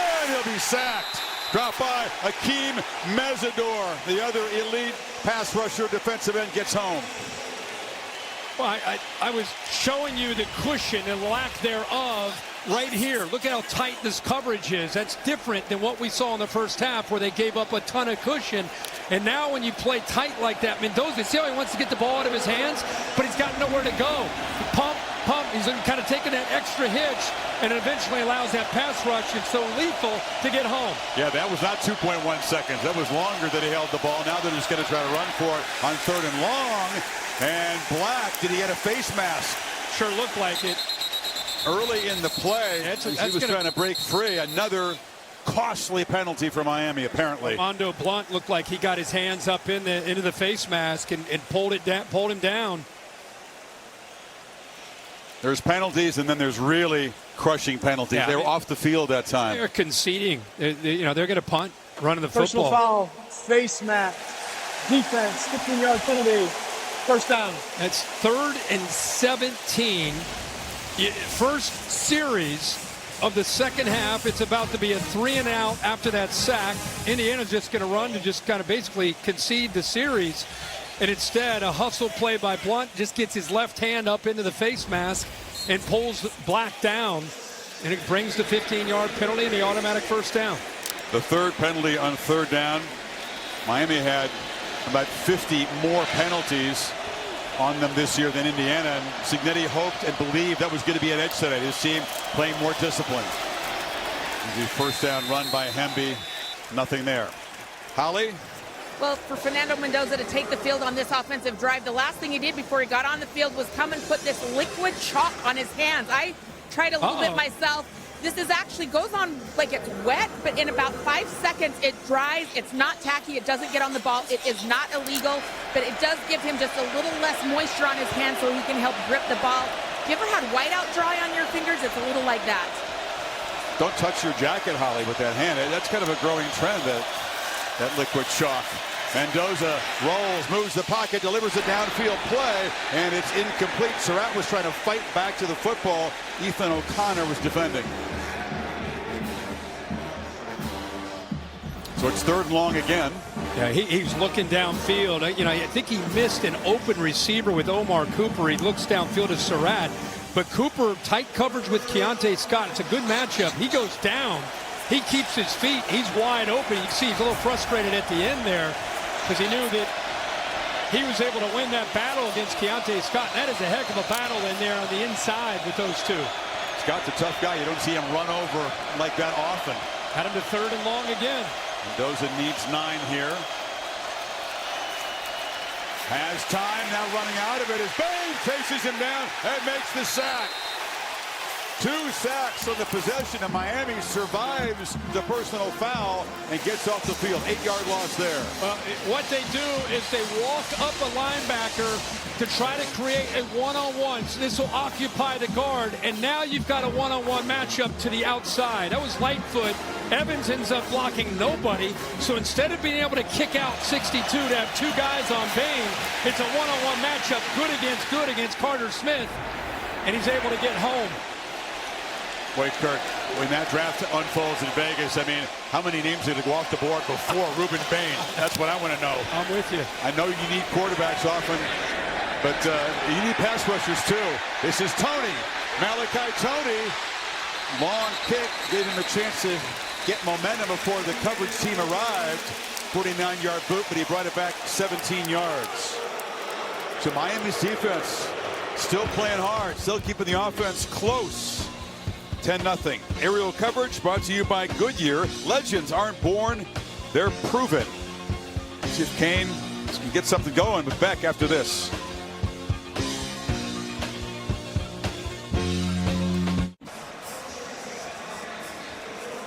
Earlier, ESPN Chairman Jimmy Pitaro, joined by CFB Executive Director Richard Clark and Reese Davis, joined on the field by local Miami guys trying to support education through the power of youth sports. ESPN's Take Back Sports Initiative and the CFP's Extra Yard for Teachers have teamed up to invest over $4 million to support schools. TakeBackSports.org, the place for more information.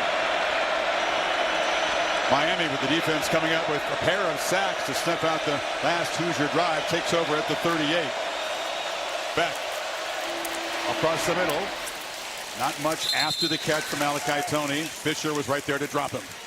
It's interesting that in this era of defenses playing a ton of nickel, they want to specialize in nickel. They want more speed on the field. This Indiana defense plays with 3 linebackers. Isaiah Jones to third with a goal along with Fisher and Hardy. They rarely will take him off the field. That's a big part of their versatility and ability to rush the quarterback when they use 46-4 and 21. He'll rarely go off the field for that 5th DB. They'll give Tony a 5-yard gain anytime. Great job corralling number 10, not letting him get loose. Fletcher breaks free. Mark Fletcher in the foot race. Miami touchdown.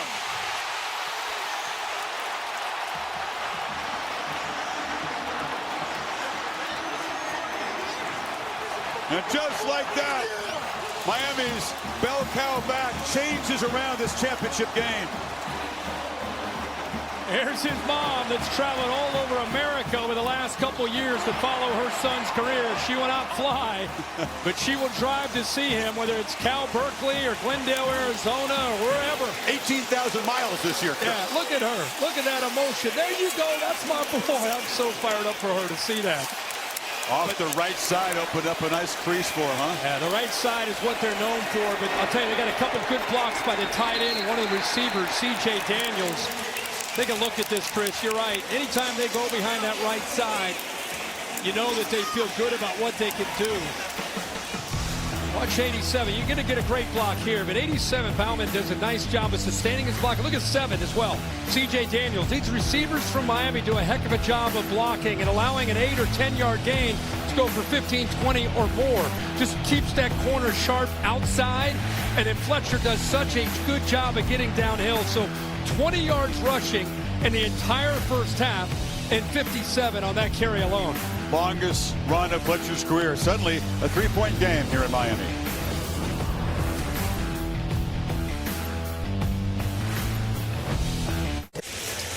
Mark Fletcher has given this team life for Miami. He's not just the top running back. He really is the emotional leader, a pillar of the program, says Mario Cristobal. Yeah, no doubt about it. Speaking to him, he's just a guy, you get done talking to him, you get fired up about football. He just loves the game, loves his teammates, has already decided to come back next year to play for the Hurricanes. So he is all in. Here's Linda. And here's his mom after that touchdown.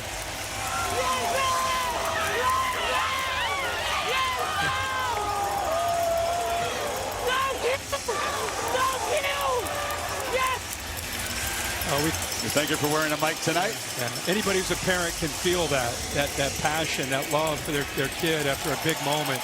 That was so cool to see and hear that. You do a lot for your kids. Would you drive 18,000 miles in a football season? In a car now. We're talking car. I know.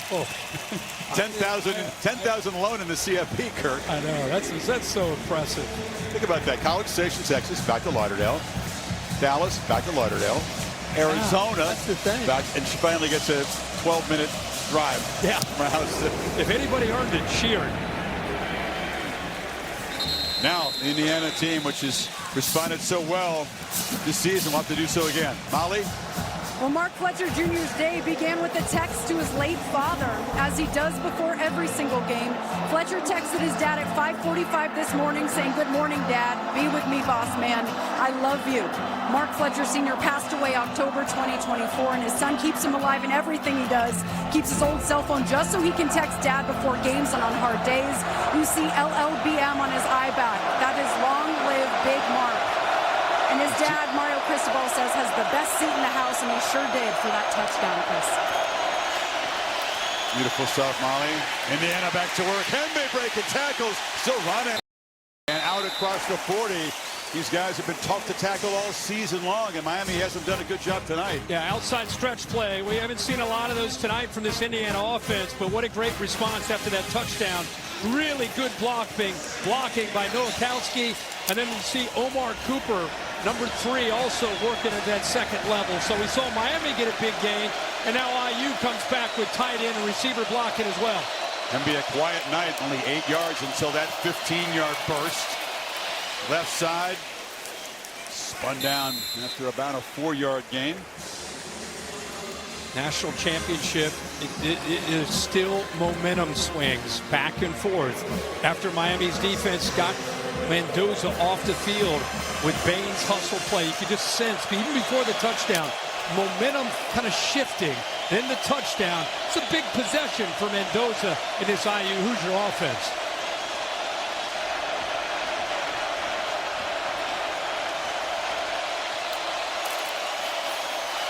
Hemby again off the right side. Picks up about 3. It'll set up 3rd down and 3. Yeah, throughout the CFP, Indiana's been in control. You go back to the regular season, the reason I think a lot of people fell in love with this Indiana team, they're battle tested. Went to Iowa City. There's Moten coming off there with Olympic. He's had a great first half, but they went to Iowa City. They went to Penn State, beat Ohio State and Indianapolis. They've been tested, but the last couple games they have not. Moten had a low ankle sprain against Ohio State. He's been playing through pain the last couple of playoff games. So he's not in there to anchor the middle of this D-line on 3rd and 3. Mendoza looks to throw, gets it out, and it's bobbled and incomplete. Surratt had his hands on it, normally very reliable. Dropped the ball, and Indiana facing a 4th and 3 at their 47, and here comes the punt team. Yeah, really good job of seeing it with Mendoza on 3rd down. Keontae Scott brought the blitz on his left side, right over top of Surratt. He saw it. Surratt does the right thing, is sitting down, right, giving him a big target, just never quite able to hold on to the ball, and eventually Torrey knocked it away. Had 2 chances to catch it. The punch out, I think, from Torrey made that incompletion, and Miami does get another stop. McCarthy, high boot. Tony steps up and makes a fair catch at the 11-yard line. So back in the Canes, back to work, down by 3. The College Football Playoff National Championship trophy's been hanging around all week. Later tonight, one of these 2 teams will raise it as the confetti falls.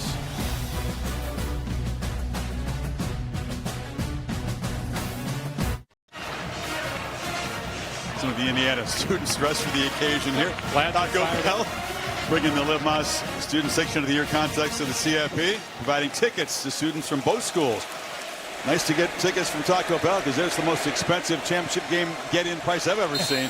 More than $4,000 for the nosebleeds here. No doubt. And a lot more than that for the seats down close. Right here. Miami now just a 3-point deficit. Starts from the 12. Fletcher right back out there. They feed him. Crimson jerseys surround him for no gain. Remember, that movement up front in that first half really affected the Miami offensive line and trying to get Mark Fletcher started. Now, he had the big carry where they went more outside. I think they came into this game thinking, we got to go inside zone, duo, inside between the guards to be effective against this Indiana team. Teams that try to go wide often go backwards. But that outside stretch play with Fletcher ended up being a big one for a touchdown. Offensive coaches call it junking up the front. Nick Saban thought Miami's O-line would be well equipped to handle that, but it's been a challenge tonight. That throw is too low for Tony. It'll be 3rd and long. A good job of moving him around, keeping his defense guessing. He actually had some space out there, but Carson Beck just unable off to his left, put that ball on that backside shoulder. We can make a play on it. 0 for 6 tonight on 3rd down. Hoosier fans here in Miami on their feet. Trying to make it tough on Beck.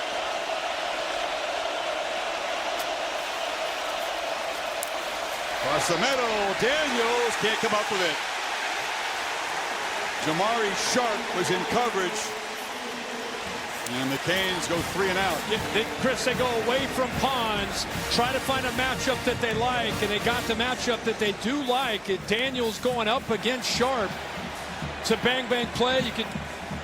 Bill gave us the clean, like it's okay. It's just good, though, if you can get away with it and grab a receiver's arms so he can't get it up to touch the ball. That's how they coach it. And they do. They do. When you look at it in frame by frame, it's interference. But on the field with the officials, that's a good play by the DB. Dylan Joyce in his end zone. It's a line drive point away that Brady's going to watch bounce out of bounds. Not a great one. And Indiana's going to be set up near the 43-yard line. Kirk, the 39th annual WWE Royal Rumble. January 31st, Saudi Arabia. Cody Rhodes will be there. You can stream it exclusively on ESPN, unlimited plan, live or on demand using the app. 2 o'clock Eastern, 11 a.m. Pacific on the 31st. You vowed to get me to a WrestleMania one. We got to go. We got to go. I went last year with Allie. Do it. Sat in the front row, and I was mesmerized by the entertainment. I really was. We'll go this year.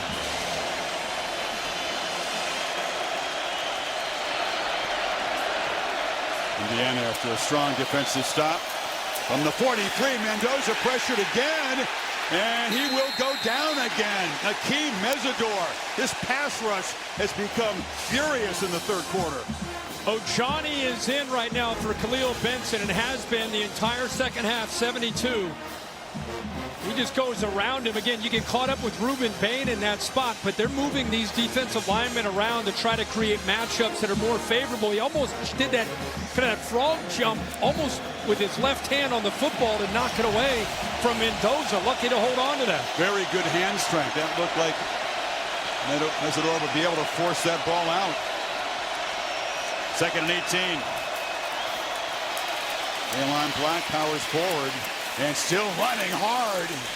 Gets back most of the yards from the sack and sets up 3rd and 12. Yeah, he's backs both of them. You don't know if one's in there or 8's in there, but they both run exactly the same.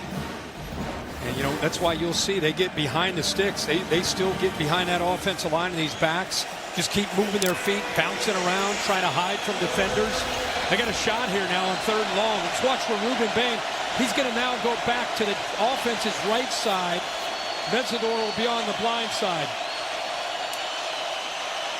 Better believe Mendoza's thinking get the ball out quickly. Yep.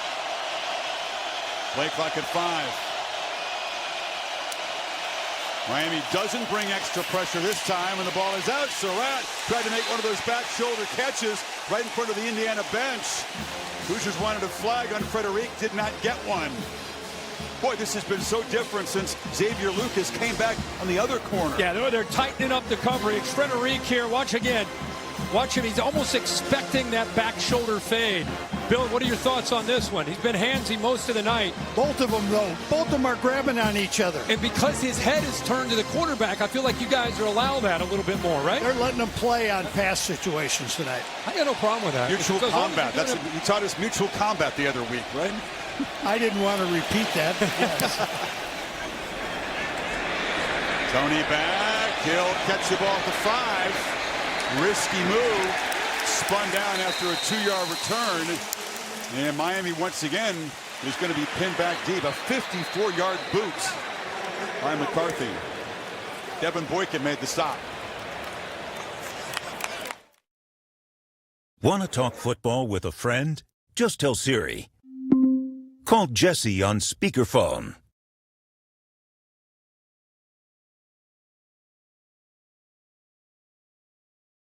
Hoosiers kicked their first quarter field goal, then built the lead. Riley Nowakowski, a wrinkle here. The tight end runs it in from fullback.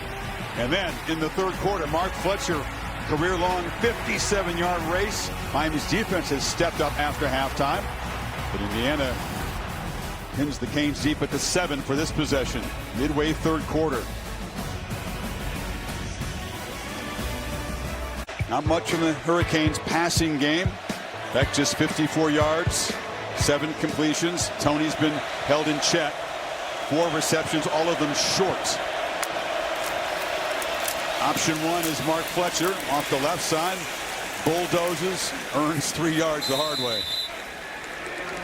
We get deeper into this second half. The battle up front is going to be fascinating to watch. Both these teams, again, pride themselves on being the most physical team. This is where you really get tested physically and mentally. Some tempo from the Hurricanes. Empty backfield on 2nd down. Beck looks left. Ooh, dangerous throw.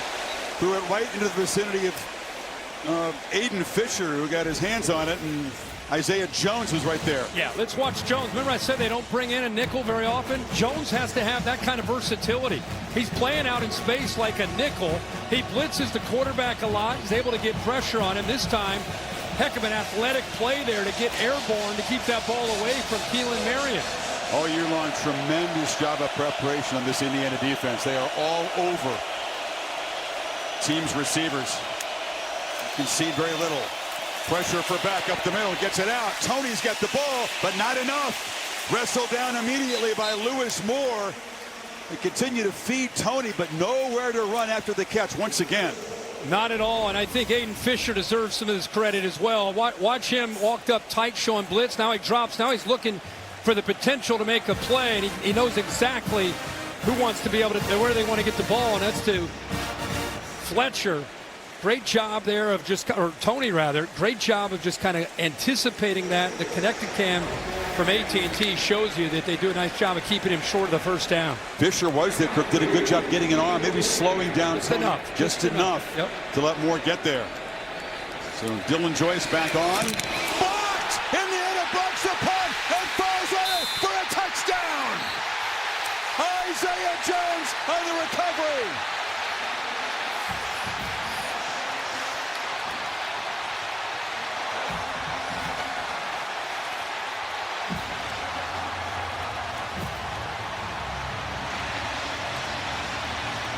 I mean, if you're an Indiana fan, Mikhail Kamara made so many plays a year ago. Hasn't had as many as far as the stats are concerned.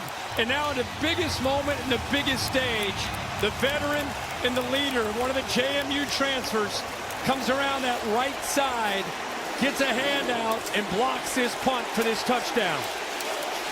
Blocks in back-to-back playoff games. And the fourth one this season, mentioned earlier, that's now the 8th block from Kurt Cignetti since he hired Grant Kane as his special teams coach a couple of years ago. It's a weapon, they use it, and they've reclaimed momentum. Just incredible if you watch this, and how happy are you for this guy, because there's so much pressure to make plays. Comes around that right side. Miami has they got personal protectors there. 87, Bauman just kind of lets him go by. Look at 87, he's right there. Just lets him go by. I don't even think they're in an all-out effort to go get this. I just think he worked around the corner, realized he was in there, and got his left hand in there to be able to knock it down. Jones jumps on top of it for the touchdown. Mike Black, my spotter, who's our kicking specialist, says 2.25, Kirk. That was too leisurely as he kind of rolled out to his right to get that off. How about the field position? They were pinned deep inside their own 15-yard line. Complimentary football once again from Indiana, and the special teams get involved. Mendoza family going crazy up there. Again, mom played tennis at Miami. Dad won a national championship in Miami in his freshman year in crew. But mom fell out of love with the Miami program when they didn't recruit her son. And so when they came calling for Fernando in the portal, ended up in Bloomington. Yeah, not back home.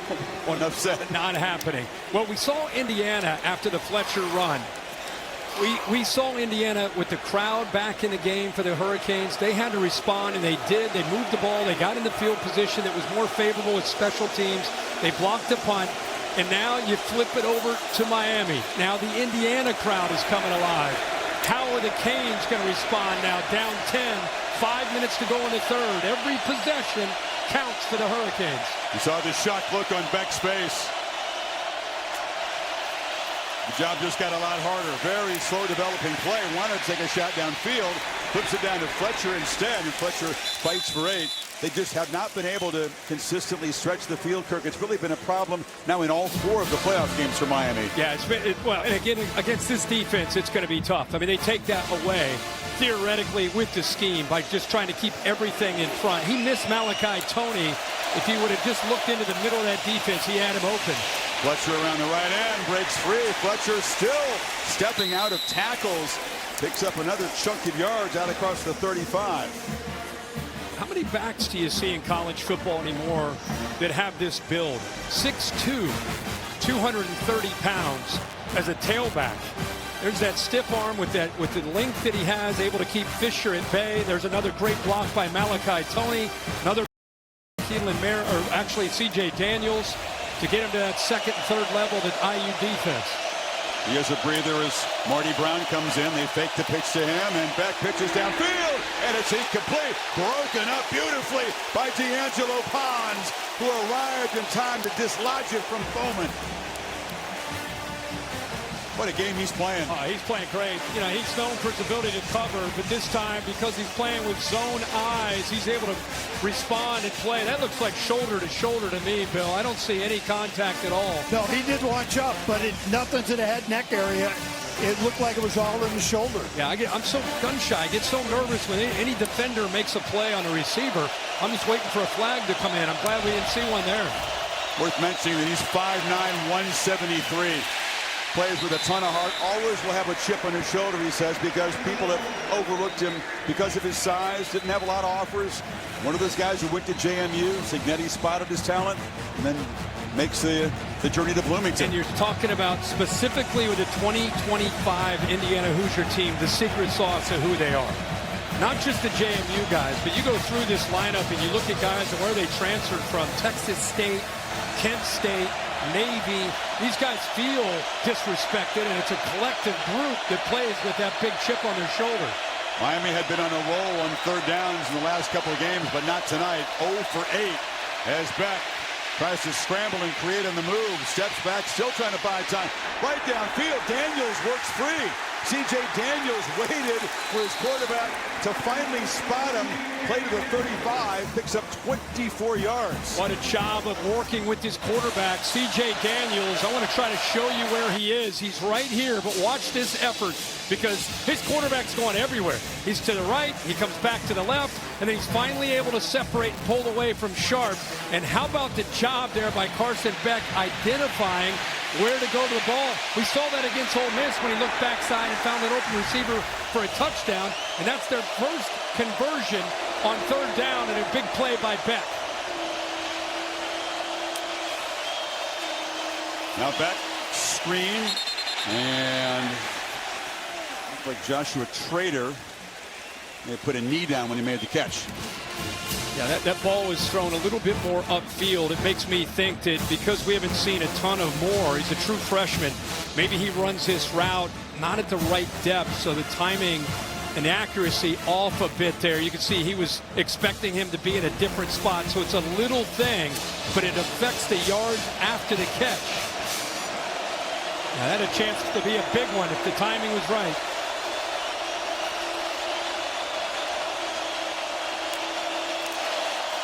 Tony comes in motion. They pitch it to him. He has a block. Malachi Tony takes off and races down to the 12-yard line. Got a block from Keelan Marion.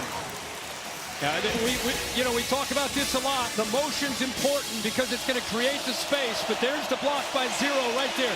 Keelan Marion. He was the hero last week, coming up with a bunch of big catches against Ole Miss. 7 for 114 and a touchdown. And now the unselfish approach.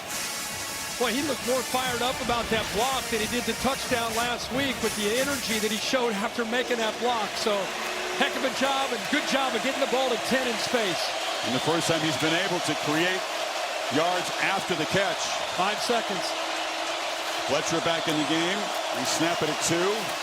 They feed Fletcher off the left side. And he plows for about 3. You're right, there was serious urgency. Suddenly the block punt, that's a lightning strike for Indiana to go back up 10. And Miami has gone to work here. Bad field position, but they moved it 72 yards. Now it gets tough down in this red zone area. Indiana #1 in the country at defending and preventing touchdowns in the red zone area. What can Miami come up with here to try to get 7 instead of 3? Miami decent, but not great in these situations this year. Fletcher breaks free. Fletcher, tough to tackle, just falls forward. He's just short of the marker at about the 3. Chris, he had a jump cut in the middle of that play, right at the line of scrimmage. Just so natural. Well, we got a fourth quarter here. Canes threatening to tighten this game up with 15 minutes to play. The national championship on the line here in Miami. You're watching the College Football Playoff National Championship presented by AT&T.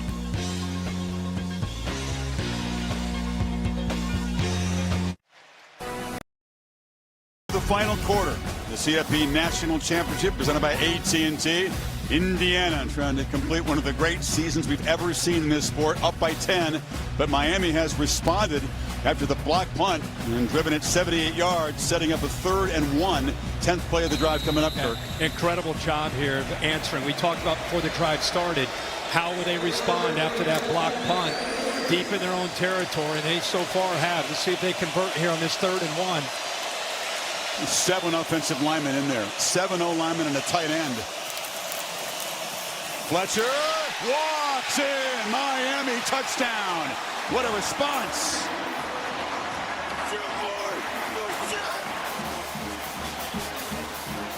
Linda's son's got 2 tonight.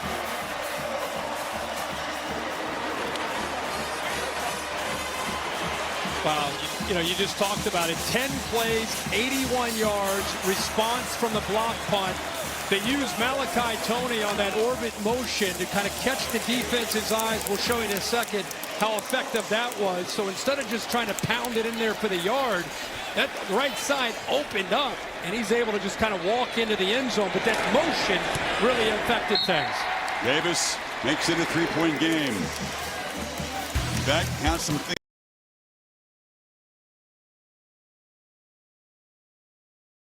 Bread and butter, offensive line, running game with number 4, great blocks on the perimeter.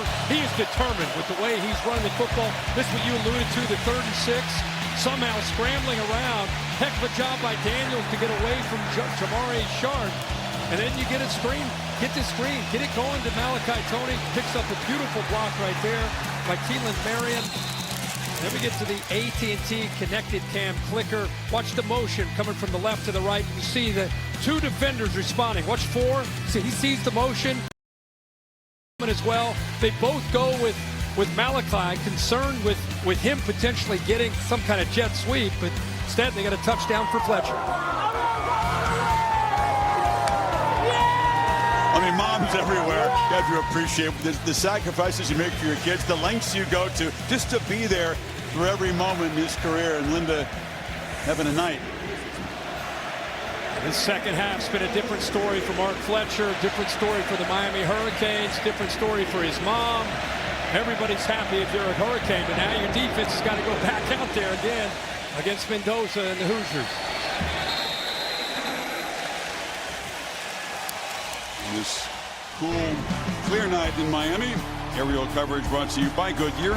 Tried, tested, proven, legendary. Well, I said that Miami defense has to come out here against Mendoza. They sure have had answers with tighter coverage. Xavier Lucas back after being out the first half. Not able to play after that targeting call in the Ole Miss game. So he is back. They've been tighter in coverage. They've sacked Mendoza 3 of his 6 dropbacks. And they've got him off the field 3 times. This offense, they've punted 3 times with 3 possessions. Yeah, he's 0 for 3, so 3 pass attempts and 3 sacks. That's what's happened. We talked about since intermission, a dramatic change. But he's responded all season long. Never flinched. Been at his best when he's needed to be. This is one of those moments. Black beginning to do a better job containing the Indiana running backs. Chase Smith made that tackle. Yeah, and I think what's happening is the interior of this Miami defensive line is just holding the point. They're not able to get up to those linebackers of Corey Heatherman, and these linebackers are clean. They're getting downhill, able to help out in that interior run game. Remember, their whole goal as a Canes defense is win those early downs and try to get Mendoza into those obvious passing situations to get Mesidor and Bain going. Second down run again. Black bursting free. Just running through arm tackles. First down across the 40. I can watch this guy run the football all day. I just love his style. I love how he runs so determined, running through arm tackles. The left tackle, Carter Smith, had his best block of the night, able to sustain a very, very tough and challenging block against Justin Scott. And he had to hold it for a while with his backside to the hole, which gave Black a chance to get downhill for that first down.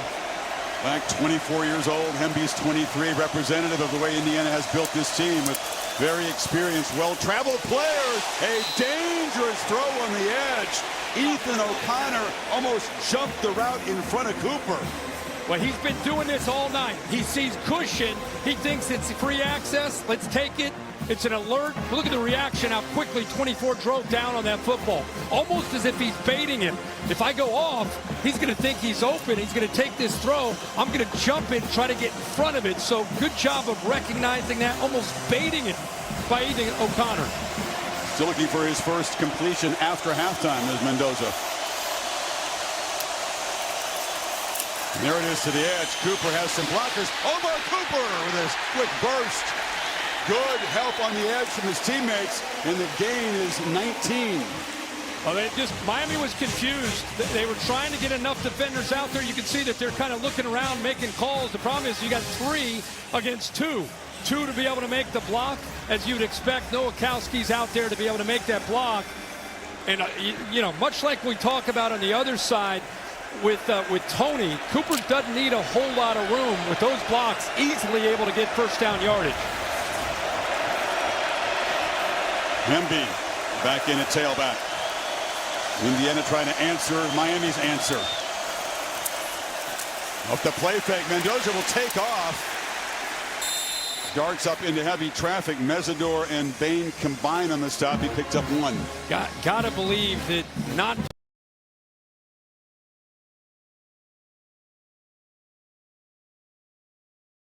down, and there's just a bust on that right side of the offensive line. I don't know if they were trying to just kind of bait Bain to maybe collapse and hit that slide route quickly to Cooper, but the play just completely blows up.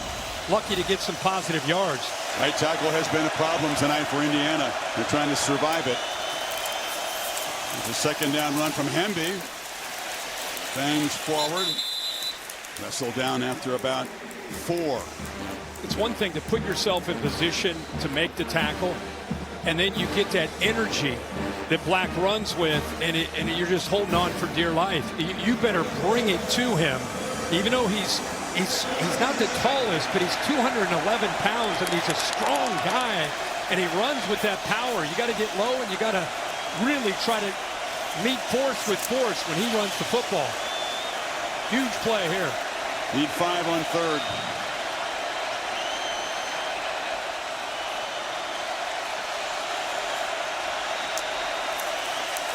Mendoza delivers downfield. Cooper didn't see the football. Covered by O'Connor. Hoosier fans wanted a flag. Oh, they should have gotten it. Ethan O'Connor. You know, Keontae Scott and Connor, they switch at the last second. In fact, Scott called for it to be a switch, and that doesn't show it as much, but I was watching it live. He grabbed onto the shoulder pad. Yeah, that's a definite hold right there. Going to go for it here, Kirk. 4th and 5 at the Miami 37. Got to hurry, though. Finally huddling up. 8 on the play clock. Not organized. Obviously, Cignetti spends the time out there. They made the decision to go for it. They're very much in fringe field goal range for Radicic, their regular kicker. And we'll see if they keep the offense on the field. We come back. 11-28 in the 4th quarter.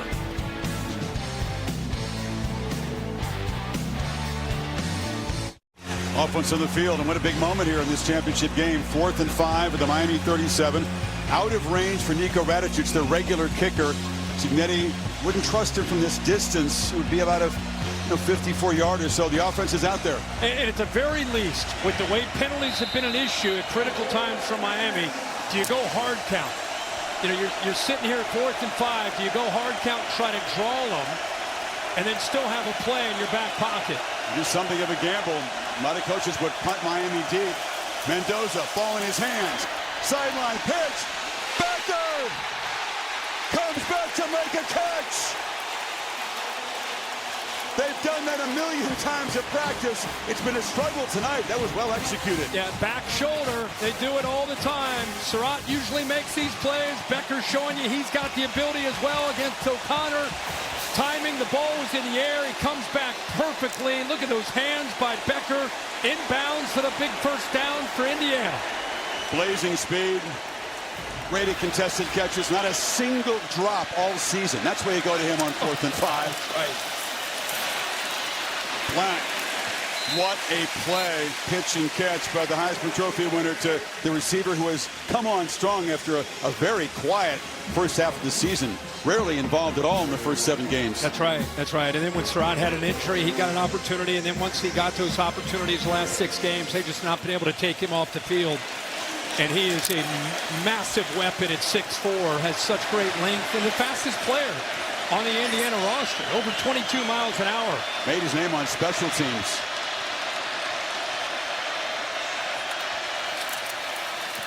Black into heavy traffic. It'll set up 3rd down and medium. They did really a good job of spreading that Miami defense out in man-to-man coverage. They knew exactly what they wanted. When you defend Indiana, there's 2 things that come out: slot fade and the back shoulder. Those are the two things you know are coming. You just don't know when they're coming. You practice them all week with good eyes. And then on the most pivotal play of the game, they convert on 4th down on the back shoulder. Another really pivotal play, though, Kurt. Miami forces a field goal attempt. It's a one-score game. Indiana punches it in. Huge. Double digits again. Mendoza across the middle, too high. Trying to find E.J. Williams. It was O'Connor in coverage, and Miami will apparently force a field goal attempt here. Yeah, in college football, when you see man-to-man and you got a corner you think you can attack, and this right now, they're going after O'Connor. 24. They've gotten him a few times. Could have been for a holding call. And this time, you know, you're wondering as well, they find those matchups. But they are eyeing 24 without a doubt. Oh, no, they're going to use another timeout here. Yeah, they waited a long time. I was thinking, wait a second. Is he going to go for this? I was wondering 4th and 7? Well, I was, wait a second. But he decided late to run the field goal team out. There wasn't nearly enough time on the play clock to get things settled. Wouldn't that been your reaction? Yeah. To go for it again? Yeah. There's no way he's going to get. Well, you brought it up. If they can get another touchdown, it's make it a 2-possession game. It's worth thinking about. So here's some. Davis in 50. Yeah. Missed field goal with Fletcher touchdown. Canes are finally on the board. We had a block punt by Kamara. Jones jumps on. They go back up by 10. The Canes respond, cut it to 3 with another Fletcher touchdown. And now we got Indiana converting on a 4th down to keep this drive alive. And now Cignetti talking about it. Looks like he has determined that they're going to go for this. And I think that what's at stake and the potential of going up by 2 possessions, maybe too much to pass up. And you, worst case, pin them inside the 15 if you don't get it. Well, I mean, the same number, Mendoza and Radicic, the kickers, both number 15s. We're trying to figure out who do you want out there. No, Cignetti made up his mind. You could tell. And said, guys, we got a chance here to go up by 2 possessions with 9:27. I think it's worth the chance. Miami had to get the field goal block team off to get some pass rushers back on there. Here we go. Got to get to the 8. He's going to take off and run. Mendoza weaves his way, 1st and goal, diving toward the end zone. Touchdown!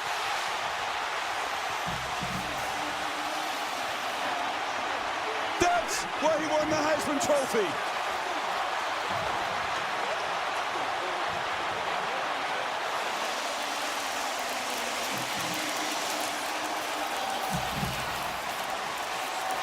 What a call. What a call by Curt Cignetti and the offensive coordinator, Mike Shanahan. Quarterback draw. He definitely breaks the plane, holds on to the football for a touchdown. What an individual effort, as you said, Chris, by the Heisman Trophy winner. Very, very few design runs had not been a part of the plan. Cignetti and Mike Shanahan dial it up on 4th and 5. A 4th down touchdown. Indiana back up 10. Unreal. Follows his blockers. Drew Evans leads his way in there. Also gets behind Kalon Black. But really, it was about what Mendoza was determined to do. Back at his home city would not be denied. There's his dad. You see his coach signaling touchdown. That's way out of character.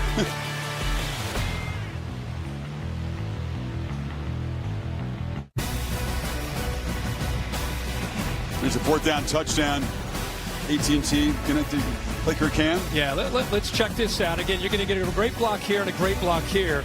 But watch how the safeties shoot down. Watch how they try to help out. There's the good blocks. Look at this safety right here coming down. Look how this safety is late. That's Jacoby Thomas. If Jacoby Thomas pulls down the way Poyser is, then he doesn't have as much area to be able to run, eventually build up that momentum and get into the end zone. But converting a 4th and 5, they go for it on 4th and 4 on that drive alone to be able to make this a 2-possession game. When Mendoza paid the price, Kirk, he took a shot before he went airborne, and then he took another shot as he was in the air before landing in the end zone. Flag comes in on the return here, and now another one thrown.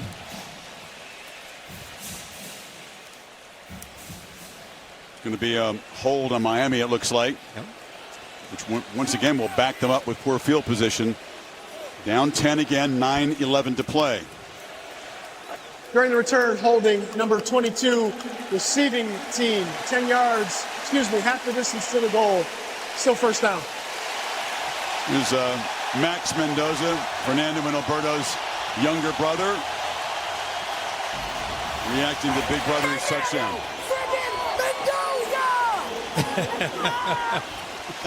What a moment. What a moment. One Mendoza brother and then a whole bunch of kids with Mendoza jerseys on up there. What an effort. He was wobbly, by the way. You see Assembly Hall in Bloomington. I've wanted to see this shot all week. 17,000. I mean, you think of all the hoops championships and Bobby night, and now here they are in Assembly Hall, sold out, watching this football team up 10 with 9:11 to go in the fourth quarter. This is Bedlam here. The Hoosier faithful who dominate this end of the field, making a really tough one back.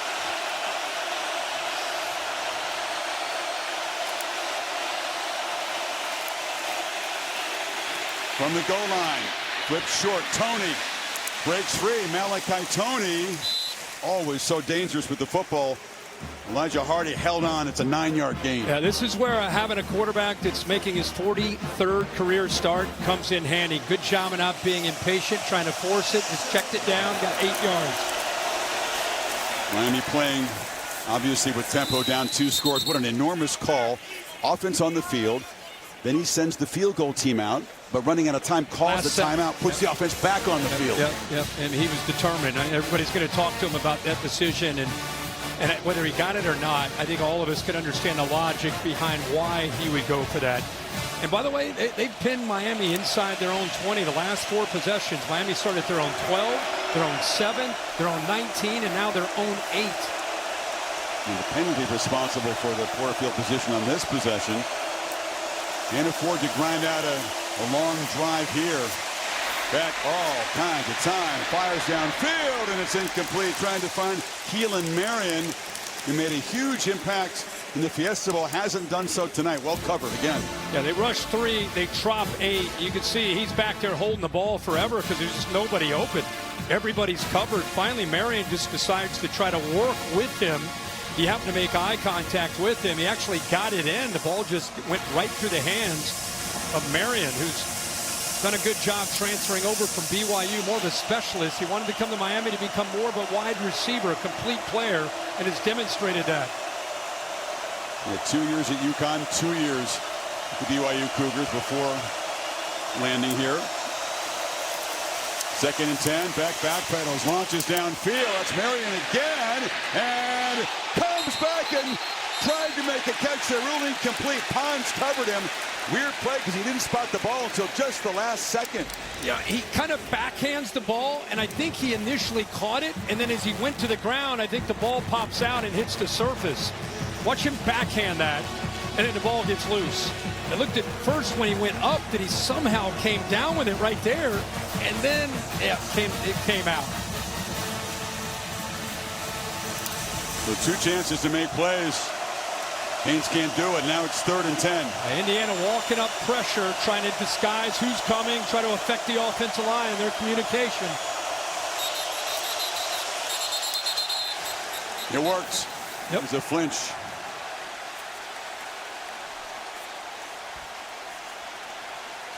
False start, number 63. Offense, 5-yard penalty, 3rd down. That's why that gutsy. Miami with a 3rd and 15. Cristobal would not want to have to punt it away, but you almost have to if you don't make the first down here, don't you? Yeah, you do. And you wonder, he's sitting in that stance as an offensive lineman. Look where they are. The loudest part of this stadium as far as Indiana Hoosier fans. Their home stadium. Yeah. Beck has time against the late rush, and he delivers a strike. Alex Bauman, the tight end, found space and picked up 22.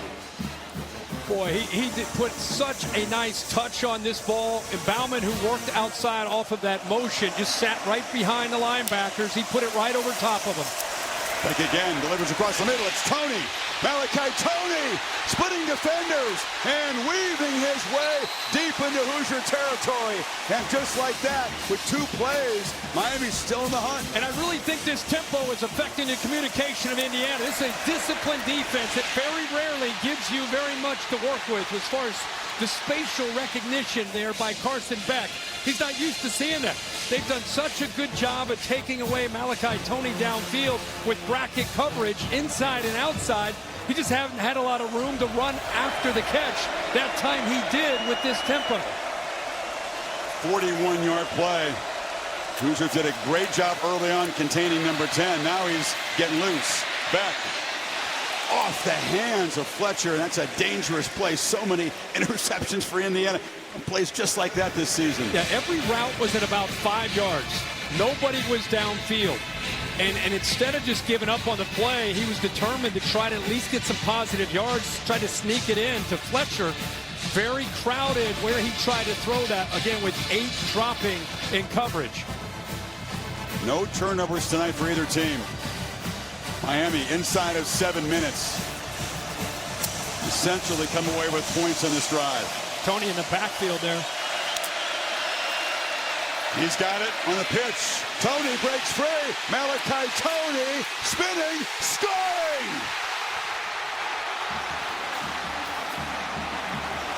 Is there a more exciting player in this sport?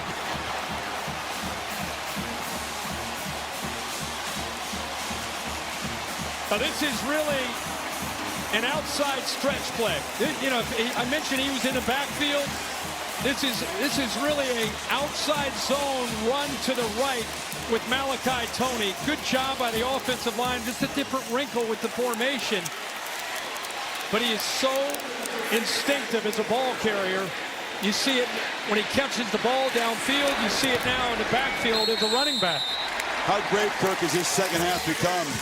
We got 5 touchdowns after halftime. The last 2 teams standing in the center of the ring fight for this championship, just throwing punches and taking punches from each other.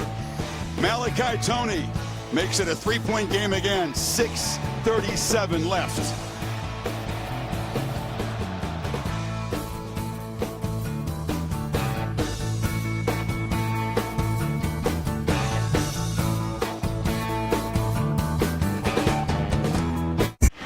Well, you go back to the fourth quarter, some of these games where Mendoza has had to make plays at Iowa against the Hawkeyes. This is not a dominant game. He needed to step up in the fourth quarter and did. At Eugene, early in the year, needed to make plays, stepped up, did it there. We all know about what happened against Penn State. Omar Cooper with a foot down. What a drive there to culminate that comeback win. And then tonight, with a draw, 4th and 5, another fourth quarter, he's got to make a play. This is where this guy plays his best. What determination to get it into the end zone for that touchdown. And he's not done yet. We've still got 6:37 to go. Yeah, those 3 games on the road when he threw interceptions, responded with a touchdown pass and spectacular drives each time. And Indiana, for the first time in this playoff, is being pushed and tested. Romping through their first 2 games, in charge for most of this first half. But Miami has forced this man to step up and show his mettle. Let's show what he can do. What a job of just each team. We keep wondering, can they answer? Can they respond? Mendoza does. Can they answer? The Miami Hurricanes respond. Carson Beck does. Indiana now working with a 3-point lead. Only have the 1 timeout. Canes still have all 3 as we get ready for crunch time here with 6:37 to go.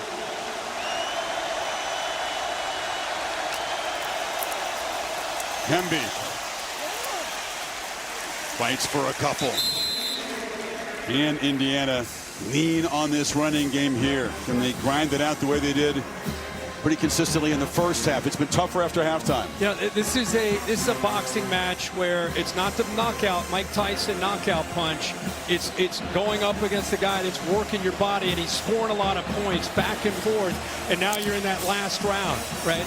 Can you endure all those body blows and now fight back in the line of scrimmage at that defensive line spot?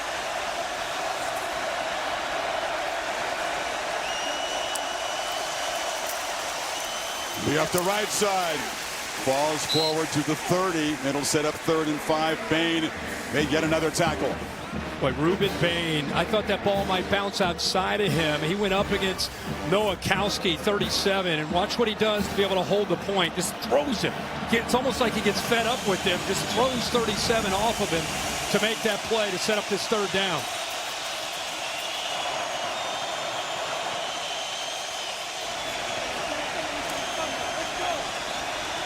Remember, Becker, they got a lot of options. Becker is in the slot at that bunch. He's kind of at the apex there.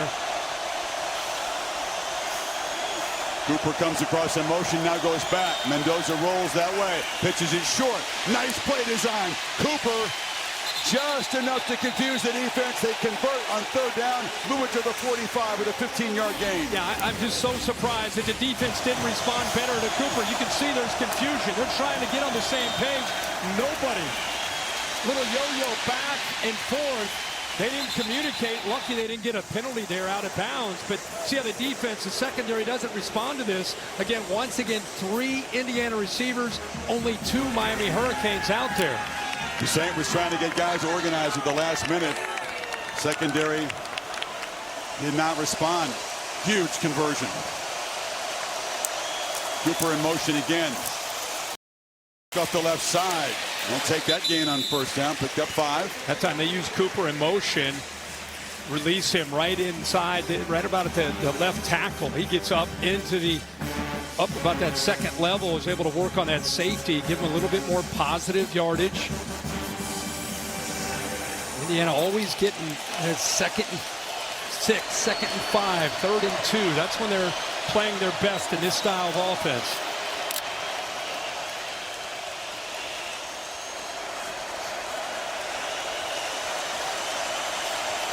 Nowakowski in the backfield. Black to the right of Mendoza on this 2nd down run. He's hitting the backfield and he's dropped.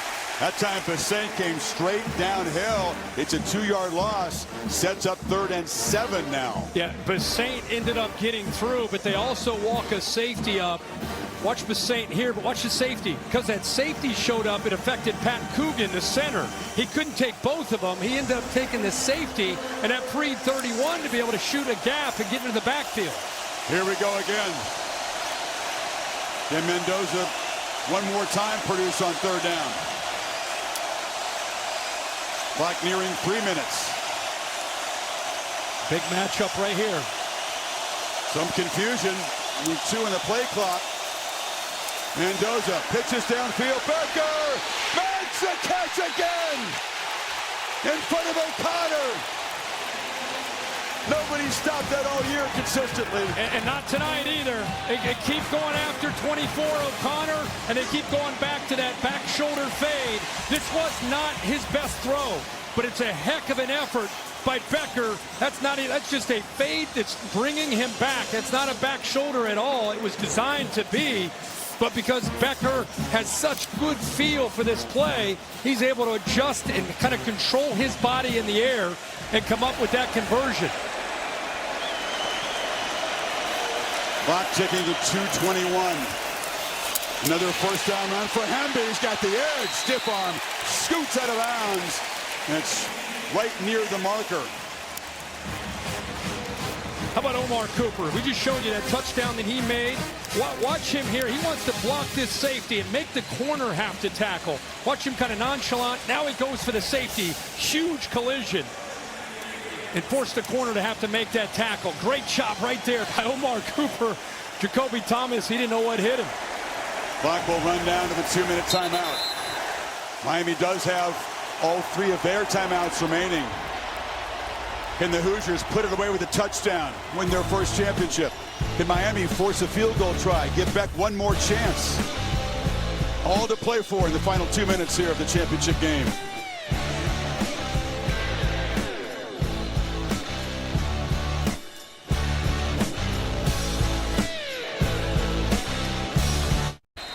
Absolutely, Scotty.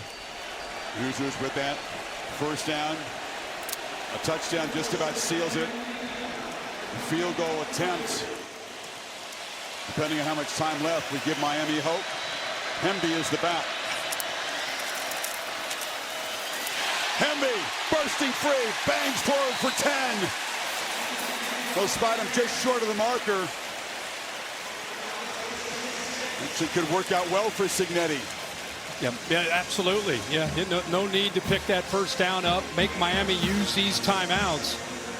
He's going to call them over, going to use their first timeout. Let's talk about Charlie Becker, who made another back shoulder fade catch there. He's not typical. He was recruited by the previous coach, Tom Allen. So Cignetti comes in, and receivers are pretty much told, move on.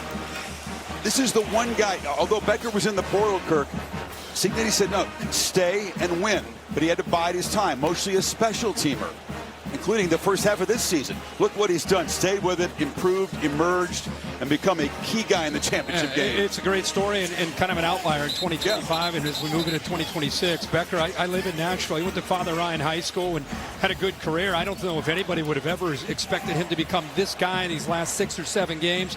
Supposed to be a back shoulder fade. Wasn't the best throw we've ever seen from Mendoza. But as long as you put it up in the air and make your receiver have to come back, you can see O'Connor was lost. Even though he studied his scouting report, knew that critical downs, that's the play they go to, still could not be in position to defend it. Teammates call him Chuck. Just chuck it to Chuck, right? That's we just saw it. Works. That was the great call. Maybe that's what they call in the huddle. Beck hoping he gets a chance in his final game as a collegian. With 2 timeouts, first down pretty much ends the game for Indiana.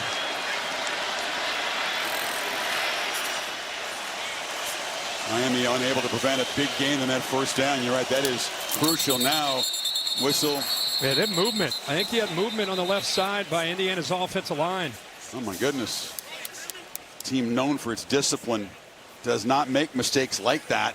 He was Carter Smith, 65. Prior to the snap, false starts. Number 65, so offense, Walter Camp 5-yard penalty. Second down. Outstanding left tackle. Oh yeah. For the pro future. Yep. Yeah, you see him on the far left. Just a little, tiny little movement.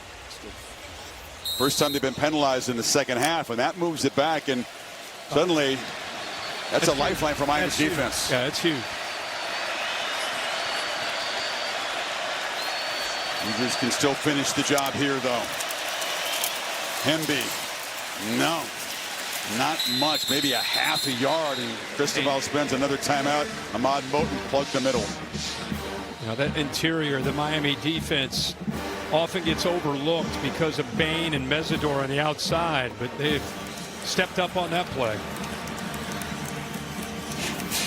Capital One rewarding performance. Indiana's gotten big play out of special teams here. This is the block. Mark comes off the edge. Slow developing punt there.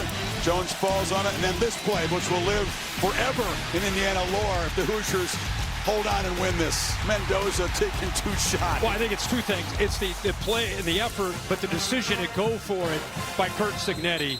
I think if they end up winning the game, that's what we're going to remember about this game. Brought the field goal unit out, brought him back, put Mendoza out there, and you call quarterback draw on 4th and 4. You remember the decision. I'll remember the run, okay? Is that a deal? I remember both. No, I love the run. I just applaud him for a gutsy call. Absolutely.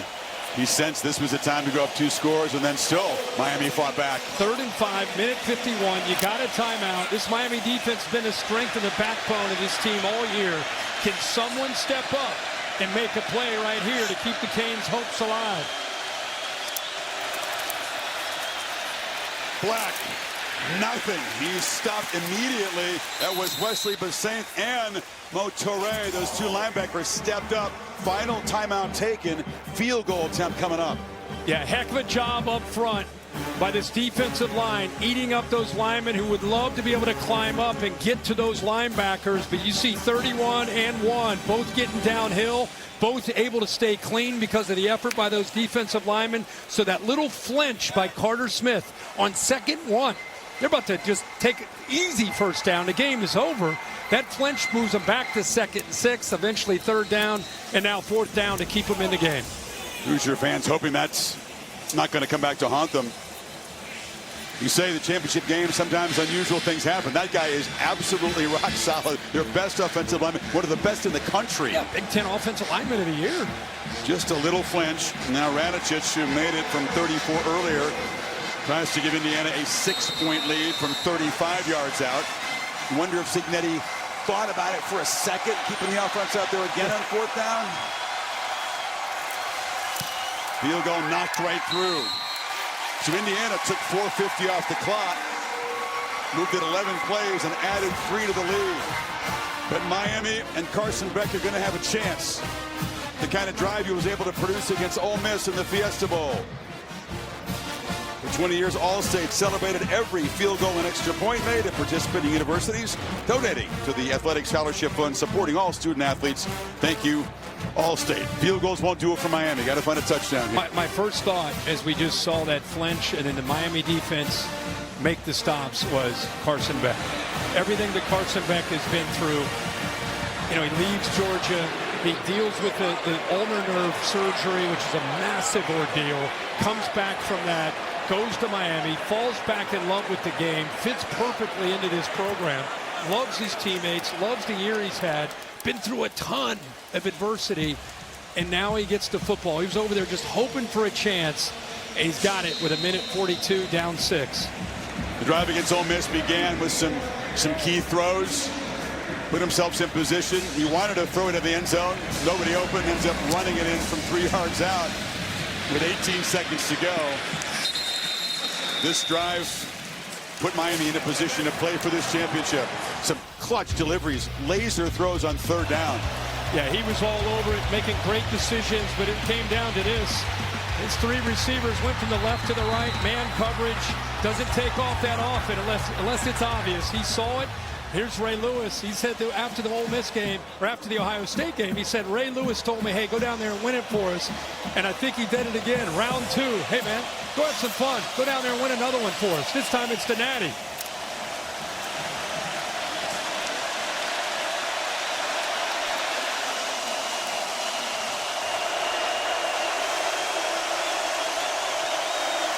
Facing serious crowd noise in their home stadium. Clock was down at 0.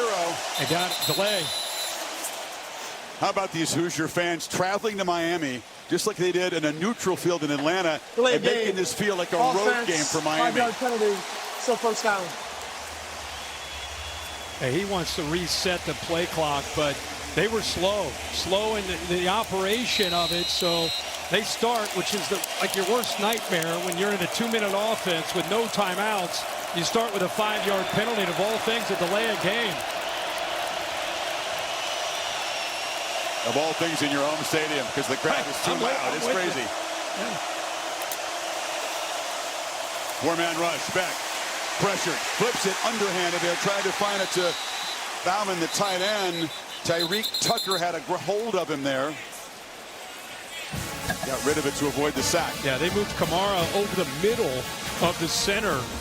And he brings pressure, creates a one-on-one opportunity where Tucker usually is in the interior himself. He was outside, out wide. So they're moving some guys around with the versatility. There's 6, what I was talking about. And the 95, Tucker almost finishes it. Heads up play by Beck just to kind of flip it forward towards the tight end. Sack would have been a disaster there for Miami. Crowd loud again. Tony comes in motion. Beck looking the other way. He threw it down the seam. C.J. Daniels did not have his head turned. Flags down as they hit Beck after the throw. Yeah, they hit him hard. Yeah, Jamari Sharp. Yep. I think the Personal hit was by foul, Landino. roughing the passer, number 97. Defense, 15-yard penalty, automatic, 1st down. It's big Mario Landino. Beck kind of up and staggering. After he threw this football, he gets hit. Bill, what do you think of that one? I support the roughing the passer call. Okay. Well, Miami catches a break after it looked like would be an incompletion after the delay of game. You're looking at 2nd and 15, still in the middle of that Indiana fan base, the loudest part of this stadium. So they catch a break, get it out to the 35. Beck's got to regroup from that big blow and deliver. Miami's still 65 yards from the end zone. Underneath, Marty Brown's got it. Brown breaks a tackle. It's a 1st down at the 46. Picked up 11. Clock stops for a moment here. Again, rushing 3, dropping 8. Everybody is deep. Heck of a job by Beck. Recognizing, just check it down, get that 1st down yardage, stop the clock. Back again, nobody open. And fires. High ball, catch made in Indiana territory. Yeah, I think Tony went up high. Yeah, Tony ends up catching the ball, and Jones, as he hits him, almost secured the ball into his chest as he took him into the ground for the reception. Back, long pitch to the sideline. Catch made by Daniels. Spun down inbounds by Sharp. Again, no timeouts left. Clock stops momentarily as Mendoza can watch on one knee. Yeah, Beck has complete control. Hand signals, everybody on the same page, ready to go. Indiana's going to call a timeout. That clock had started moving. A few seconds ticked off, and Cignetti wants to spend his last timeout right here. He had burned a couple earlier. Yeah. So neither team has a timeout left. How good is this?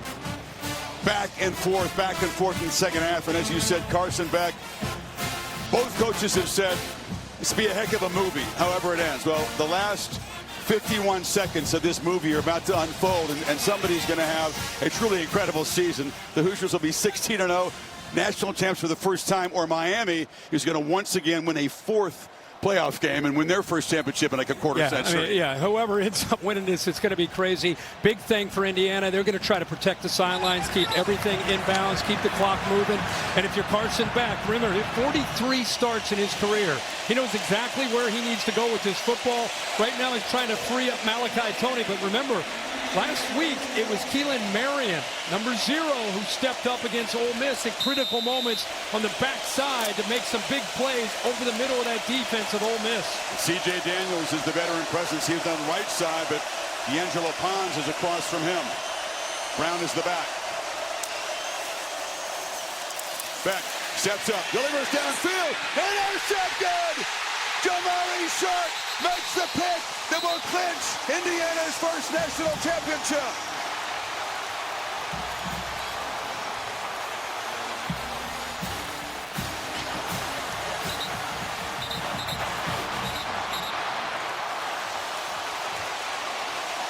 How about Jamari Sharp, who's from Miami of Florida, went to Northwestern High School, takes advantage of an underthrown ball, had his eyes on it the whole way. I don't know if Carson Beck was expecting him to maybe stay in the flat. After the interception, unsportsmanlike conduct, number 22, defense. That penalty will be enforced half the distance to the goal. His first down, Indiana. And just like that, Kurt, the potential Hollywood script ends as he tried to find Marion, who did not have his head turned around. It was Sharp who spotted the football. Yeah, I think he might see middle field safety thinking he's got one-on-one right here. So as he throws it, the safety's going to work over here to help out. Now it's a 2-on-1.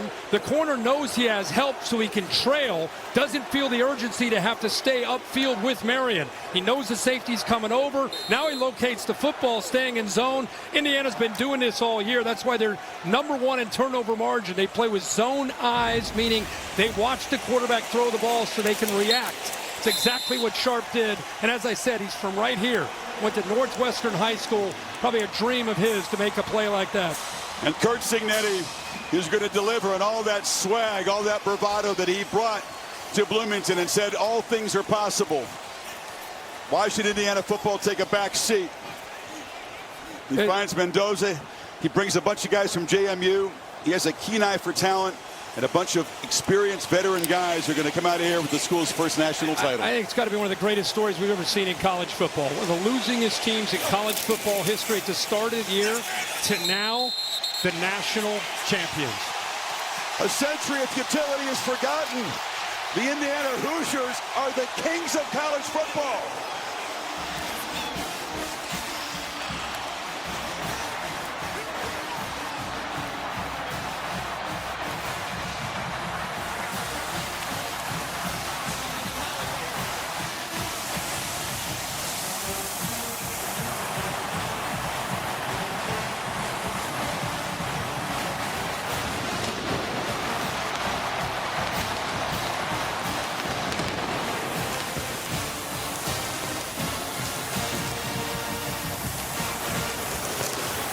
Let's hear from Coach Cignetti with Molly McGrath. Molly, if you can hear me. Coach Cignetti, for the first time ever, the Indiana Hoosiers are national champions. What did it take to get here? It took a lot to get here, but I'll tell you what it took to come out ahead in this game was a lot of guts. I give Miami a lot of credit. They played really hard. We couldn't get anything done couldn't protect quarterback at all. Made a few plays and adjustments, but they were back shoulders and a sprint out, got the ball, run game going. Made the interception when we had to. A couple fourth down, where we went for it. Mendoza, great run. Took some chances, found a way. Let me tell you, we won the national championship at Indiana University. It can be done, and I'm so happy for our fans. Words can't describe it. You mentioned that 4th and 5 touchdown run from Fernando Mendoza. What gave you the confidence to make that call? The coverage before they were in the coverage where that play would work. We put it in for this game. It was quarterback draw, but it was blocked differently. And we rolled the dice and said they're going to be in it again, and they were. We blocked it well. He broke a tackle or two and got in the end zone. What has your quarterback, Fernando Mendoza, meant to this championship run? Oh, my God. He's so tough. I mean, he got hit. He had no time. He keeps getting back up, and just a great competitor. And there's no way this gets done without that kind of performance at that position. And I can't say enough great things about him. Finally, how are you going to celebrate, Coach? I'm going to have beer. Enjoy that beer, Coach. Thank you. Holly.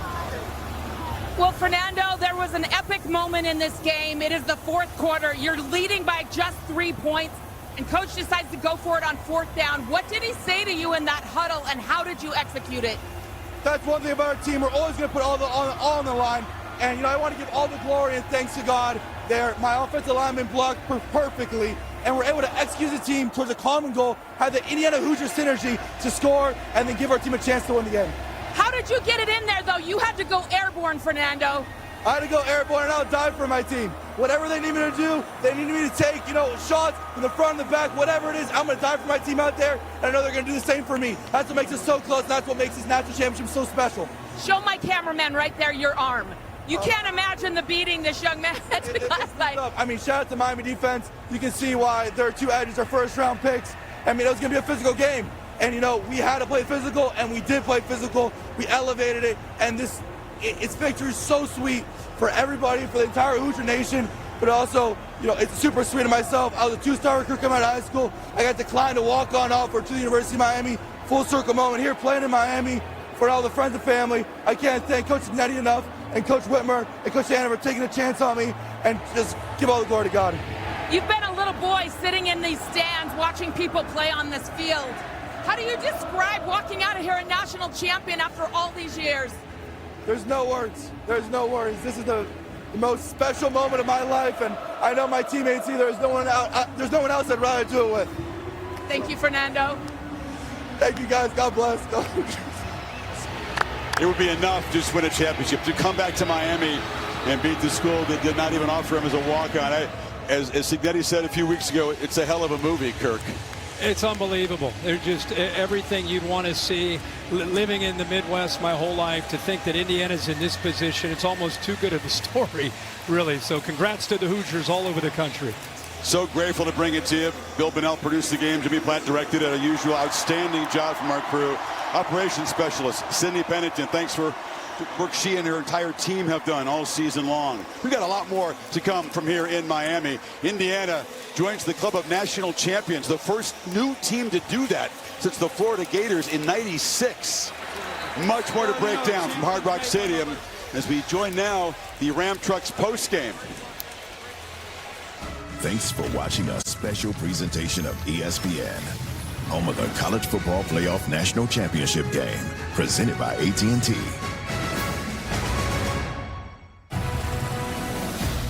And now welcome back to the Ram Trucks postgame. Some of the confetti still fluttering in the air.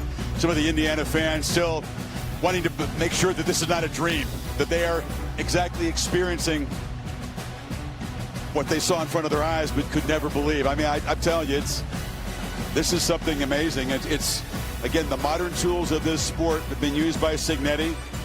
It's an old roster, masterfully coached and developed, and 16-0. 16-0. That's not happened since Yale back before the turn of the 19th century. Right. Yeah, just incredible. Cool to see, and we've talked all season about how they built this and how they've been able to come together and play as a team. You're referencing 1894. And the last perfect season in hoops, Kirk. Matched with a perfect season in football. How about that? Wow. So good. Assembly Hall. Oh. Shout out Bloomington. The party is just beginning. 2 hours. 2 hours. Those seats were free, but they had to be claimed. Chris and I, just real quick, Billy, Chris and I just want to shout out Lee Corso. I talked with him earlier today. He was completely dialed in and excited about what Indiana was doing. He was picking Indiana. He knew that they could pull this off and finish their season. And he said, hey, don't forget, 1979, their first bowl season, our first bowl victory as a school in 1979, beat BYU. I said, Coach, we'll never forget that. We'll never forget that. So, Coach, if you're out there, buddy, we love you. Congratulations to you and all the Hoosiers and all your former teammates. Absolutely. Love you, LC. He was fired by that school, but still loves Indiana. That says a lot about the man. I asked him, you still love? Absolutely. Pulling for Indiana. Here's how another Indiana legend, Don Fisher, called the game-clinching interception from Jamari Sharp. Here's the snap back. Beck looks, throws it down the field, and it is intercepted by Indiana. Wow, what a play! And it is Jamari Sharp who comes up with a pick, and he runs into the end zone. They're going to call a penalty. But Indiana call that all they want. Intercepted the football. He's called so many huge moments in Indiana basketball, Kirk. He's finally got a huge moment in football, huh? Exactly. One of the classic voices in the Big Ten, Don Fisher. I've been listening to him for a long time, do huge moments in IU basketball history, but what a year he's had, and what a way for he and his team to be able to culminate the national championship season with a huge interception, again, by Sharp. From Miami, their Miami-born quarterback and the Miami-born coach, Mario Cristobal. Team came up a little bit short. Gutsy response. He was hoping they were on their way to a game-winning drive, and Cignetti's team, kind of a smile. Little smirk. Congratulations, Indiana fans, on being the playoff champions. You can get all the official locker room merchandise right now. Selling right now at the College Football Playoff's official online store, shop.collegefootballplayoff.com. Wow. What an end to this incredible season. Indiana 100-1 to win the championship at the beginning of the season, and 1,000,000-1 before 2 years ago. Much more to come from Miami. Now back to Scott Van Pelt. Chris, thank you. Still to come on the Ram Trucks post-game. What a story. What a remarkable season. Congrats to Indiana. We will have the live trophy presentation to IU for all their legion of fans who came down here and filled Miami after they went to Pasadena and after they went to Atlanta. We'll visit with, I believe, Curt Cignetti, although I'm not positive just yet. We will also relive the Hoosiers' remarkable and unblemished road to the championship. All that and more after this very short break.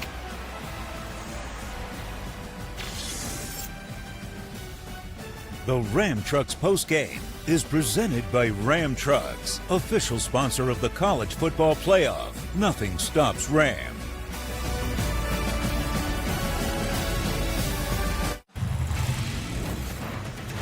We welcome you back to the Ram Trucks postgame here at Hard Rock Stadium in Miami.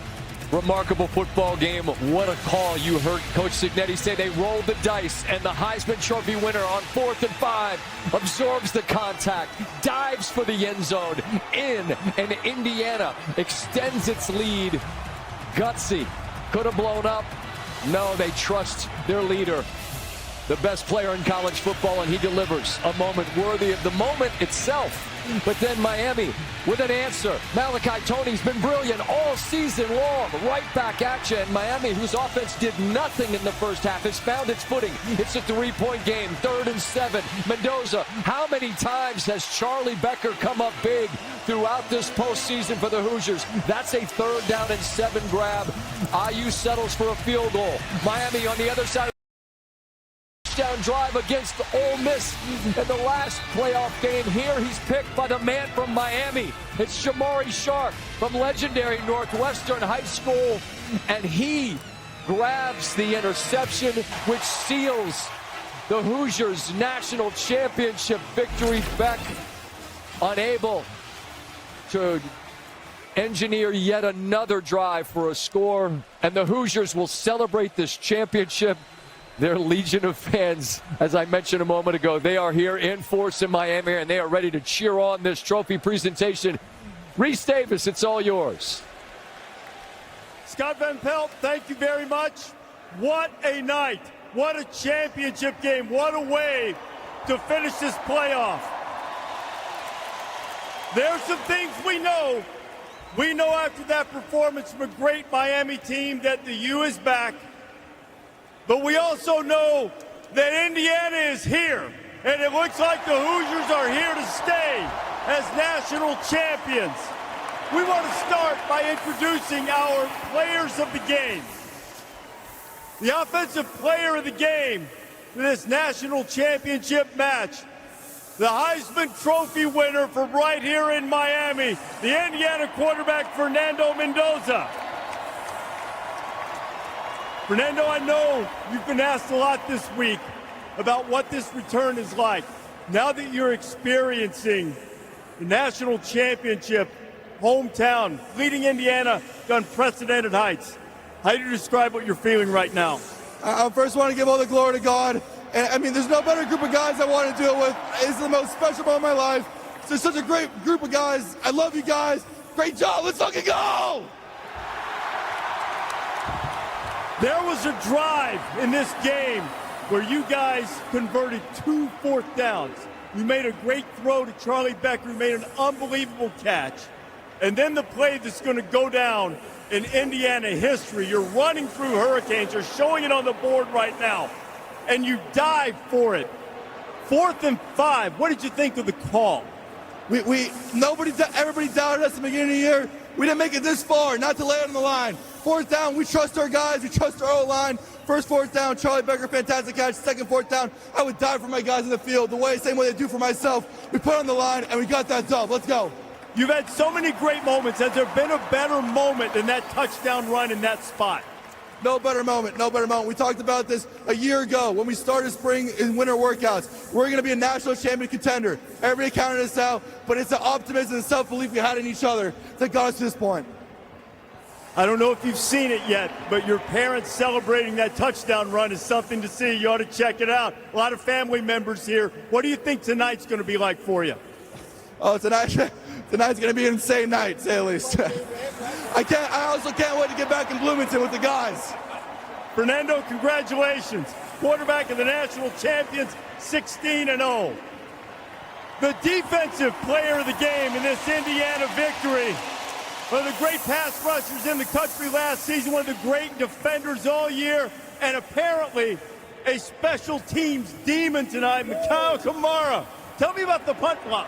Hey, man, I just seen blood in the water, man. I just had to go take my shot. I shot my shot, and I heard that double thud, man. It was over. On the final drive, Miami gets the ball. They have a chance maybe to go down and win the game. What was that like for this defense, having everything on your shoulder? Bro, this is what you die for, man. Like, this is what you dream of as a kid. You have a 2-minute drill to go win it for everything, man. You got to go out there and just take it. And that's what we did. We took it. Before we came up here, you came up to Coach Cignetti in the back, and you said, thank you for bringing me here. What has the time in front of these Indiana fans been like for you? It's been amazing, man. I've really seen the city of Bloomington grow, man. I made a lot of new friends, and I just seen the way that the fans supported us is amazing. Let me tell you something. After what you guys have done, you've made several 100,000 friends for life. National champion, congratulations. Defensive player of the game, and well-deserved. And now, the head coach of the first in the modern era, 16-0 team in the national champions, Curt Cignetti. Curt, you said, why not Indiana? Why can't we do it here? Now it's become reality. What's this moment like for you? It's incredible. But, you know, when you got the right people in your organization, coaches and players, and you got a plan and great leadership, and they commit to getting better, anything's possible. What a gutty game. I give Miami a lot of credit. They played hard. We found a way. We were resilient and made one more play. What's this moment like for me? Back when I was waxing the staff table at IUP, Thanksgiving weekend, and the school was shut down for the playoffs, did I ever think something like this was possible? Probably not. But if you keep your nose down in life and keep working, anything is possible. Tell me how long it took you to decide to go for it on the 4th and 4 with Fernando's touchdown run late in the fourth quarter. That one took some thought. We went for it on 4th twice, I think, the series before, and came up with a couple things that worked, and guys made plays. Ran the field goal team out there, didn't feel good about it, called a timeout. They were in the perfect coverage the play before. We banked they'd be in it again. It was a new play for them. It was just quarterback draw, but we blocked it different. He ran a linebacker over. His will, you know, he wasn't going to be denied. Great play by him. Great job up front. Great job tonight. Great job by our fans. You said at the Rose Bowl that this would make a hell of a movie. Well, this is a great way to end it. So what do you want to say to these fans on the occasion of bringing Indiana its first national championship? Best fans in America, I know what cheer you like the best. Did you ever think this was possible? On 3. 1, 2, 3. Who, John? And the Hoosiers are national champions, and there's one more order of business and the most important one. And for that, I introduce the executive director of the College Football Playoff, Mr. Rich Clark, to present the hardware. Rich? Thank you, Reese. What a game. What a game. But as we conclude the College Football Playoff this season, I want to say thank you and congratulations to both of these teams because they showed the character, they showed the mental and physical toughness, and they showed an extreme competitive spirit, not just in the playoff, but throughout the entire season. And for the Indiana Hoosiers, this is historic. 16-0. Coach, 16-0. Congratulations to you and your fans on something that is truly remarkable. But now, get ready, fellas. Come on up here.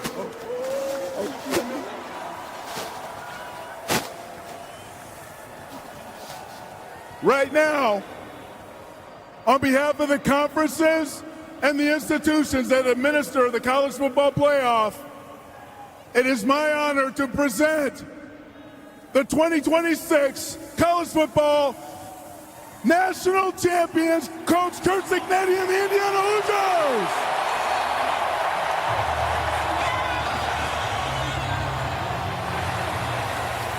Chris, I think they want to sing their song, Chris. Give me a moment. Here we go.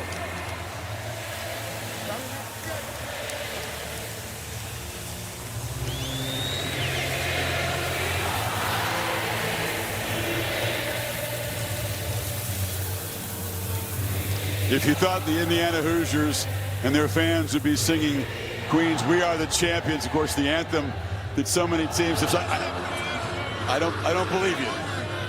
But here they are. And all things are possible. Modern college football, you can go from 3-9 a couple of years ago. You can hire the right guy, bring in the right players, and you can be standing here. It's unreal. And don't think that programs around the country haven't noticed that, Curt. Oh, yeah. I mean, I've had NFL head coaches text me and ask me and call me asking about Curt Cignetti and what he's done and how he's been able to energize his program in such a short time. Everybody's paying attention, and everybody really respects what he's been able to do. And look at that smile right there, man. You imagine what he created in 2 years, and he's looking out at that confetti and looking out at his players. All that winter conditioning, summer ball, camp, all the grind with the portal. This guy's figured it out. It began with him delivering some swag, some bravado, because it was desperately needed. No one believed this was possible. It ended with him having to remind his team that they were going to get a battle from Miami. Big favorites coming into this game after smacking around two teams in the playoffs to get here, and they had to fight for it. And Miami did battle to the last play, and Jamari Sharp made the plays. Yeah, that says it all. That's what's going on back in the state of Indiana at Assembly Hall. I have cousins. My cousin Lisa, congratulations, Lisa. She's probably crying somewhere right now. These are a passionate, diehard fan base that just hasn't had a lot of stuff to cheer about in the fall. And now they do. And this isn't a one-hit wonder. They're not going away. With their commitment with the NIL, with Curt Cignetti, the coordinators have stayed committed. Get ready for this brand. They're not going anywhere. Sharp from Miami made the last play. It was his uncle, Glenn Sharp, who played for Miami, was involved in a very consequential play at the end of a championship game against Ohio State. That's right. He was the one flagged for the pass interference. I tell you, this movie just has so many layers and stories. Yeah, that's still being debated down here. Yeah, that's Glenn Sharp, who was a great player. Yeah. A late flag came in. And so all these years later, Kurt, his nephew, Jamari, steps in front of Keelan Marion and makes a play in his hometown to seal a championship for Indiana and again deny Miami. This will sting. The Canes outgained the Hoosiers. Really special teams cost them. The 50-yard doink off the upright early when every point was precious. And then, of course, that block punt. Enormous for Indiana. Yeah, I think the block punt and then the drive where they converted those fourth downs that you talked about. I mean, when you're looking back at this game, because to Miami's credit, they did dig in the second half. They played with some urgency. They fought back. They came so close. And Indiana needed a big drive, and they got it. I mean, that play and the decision by Curt Cignetti to go for it, and the touchdown by Mendoza, that'll be the play, and that'll be the drive, and the decisions that we'll be, again, looking back at and saying that was the difference in this game. Elsa Mendoza, who drove her son around to 17 football camps back when he was just trying to get noticed. He was trying to make somebody out there believe that he could play quarterback at a high level in college. She continues to battle MS, and this is a massive story. So many members of the Mendoza family. He's going to make his way over to Elsa. And his dad, Fernando IV. Younger brother, Max, is here. Alberto's, of course, on the team.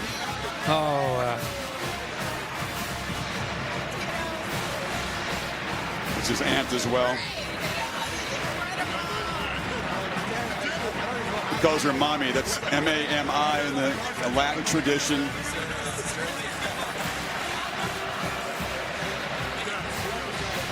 Some scripts are so crazy, no one will believe it. That's why sports are the ultimate reality.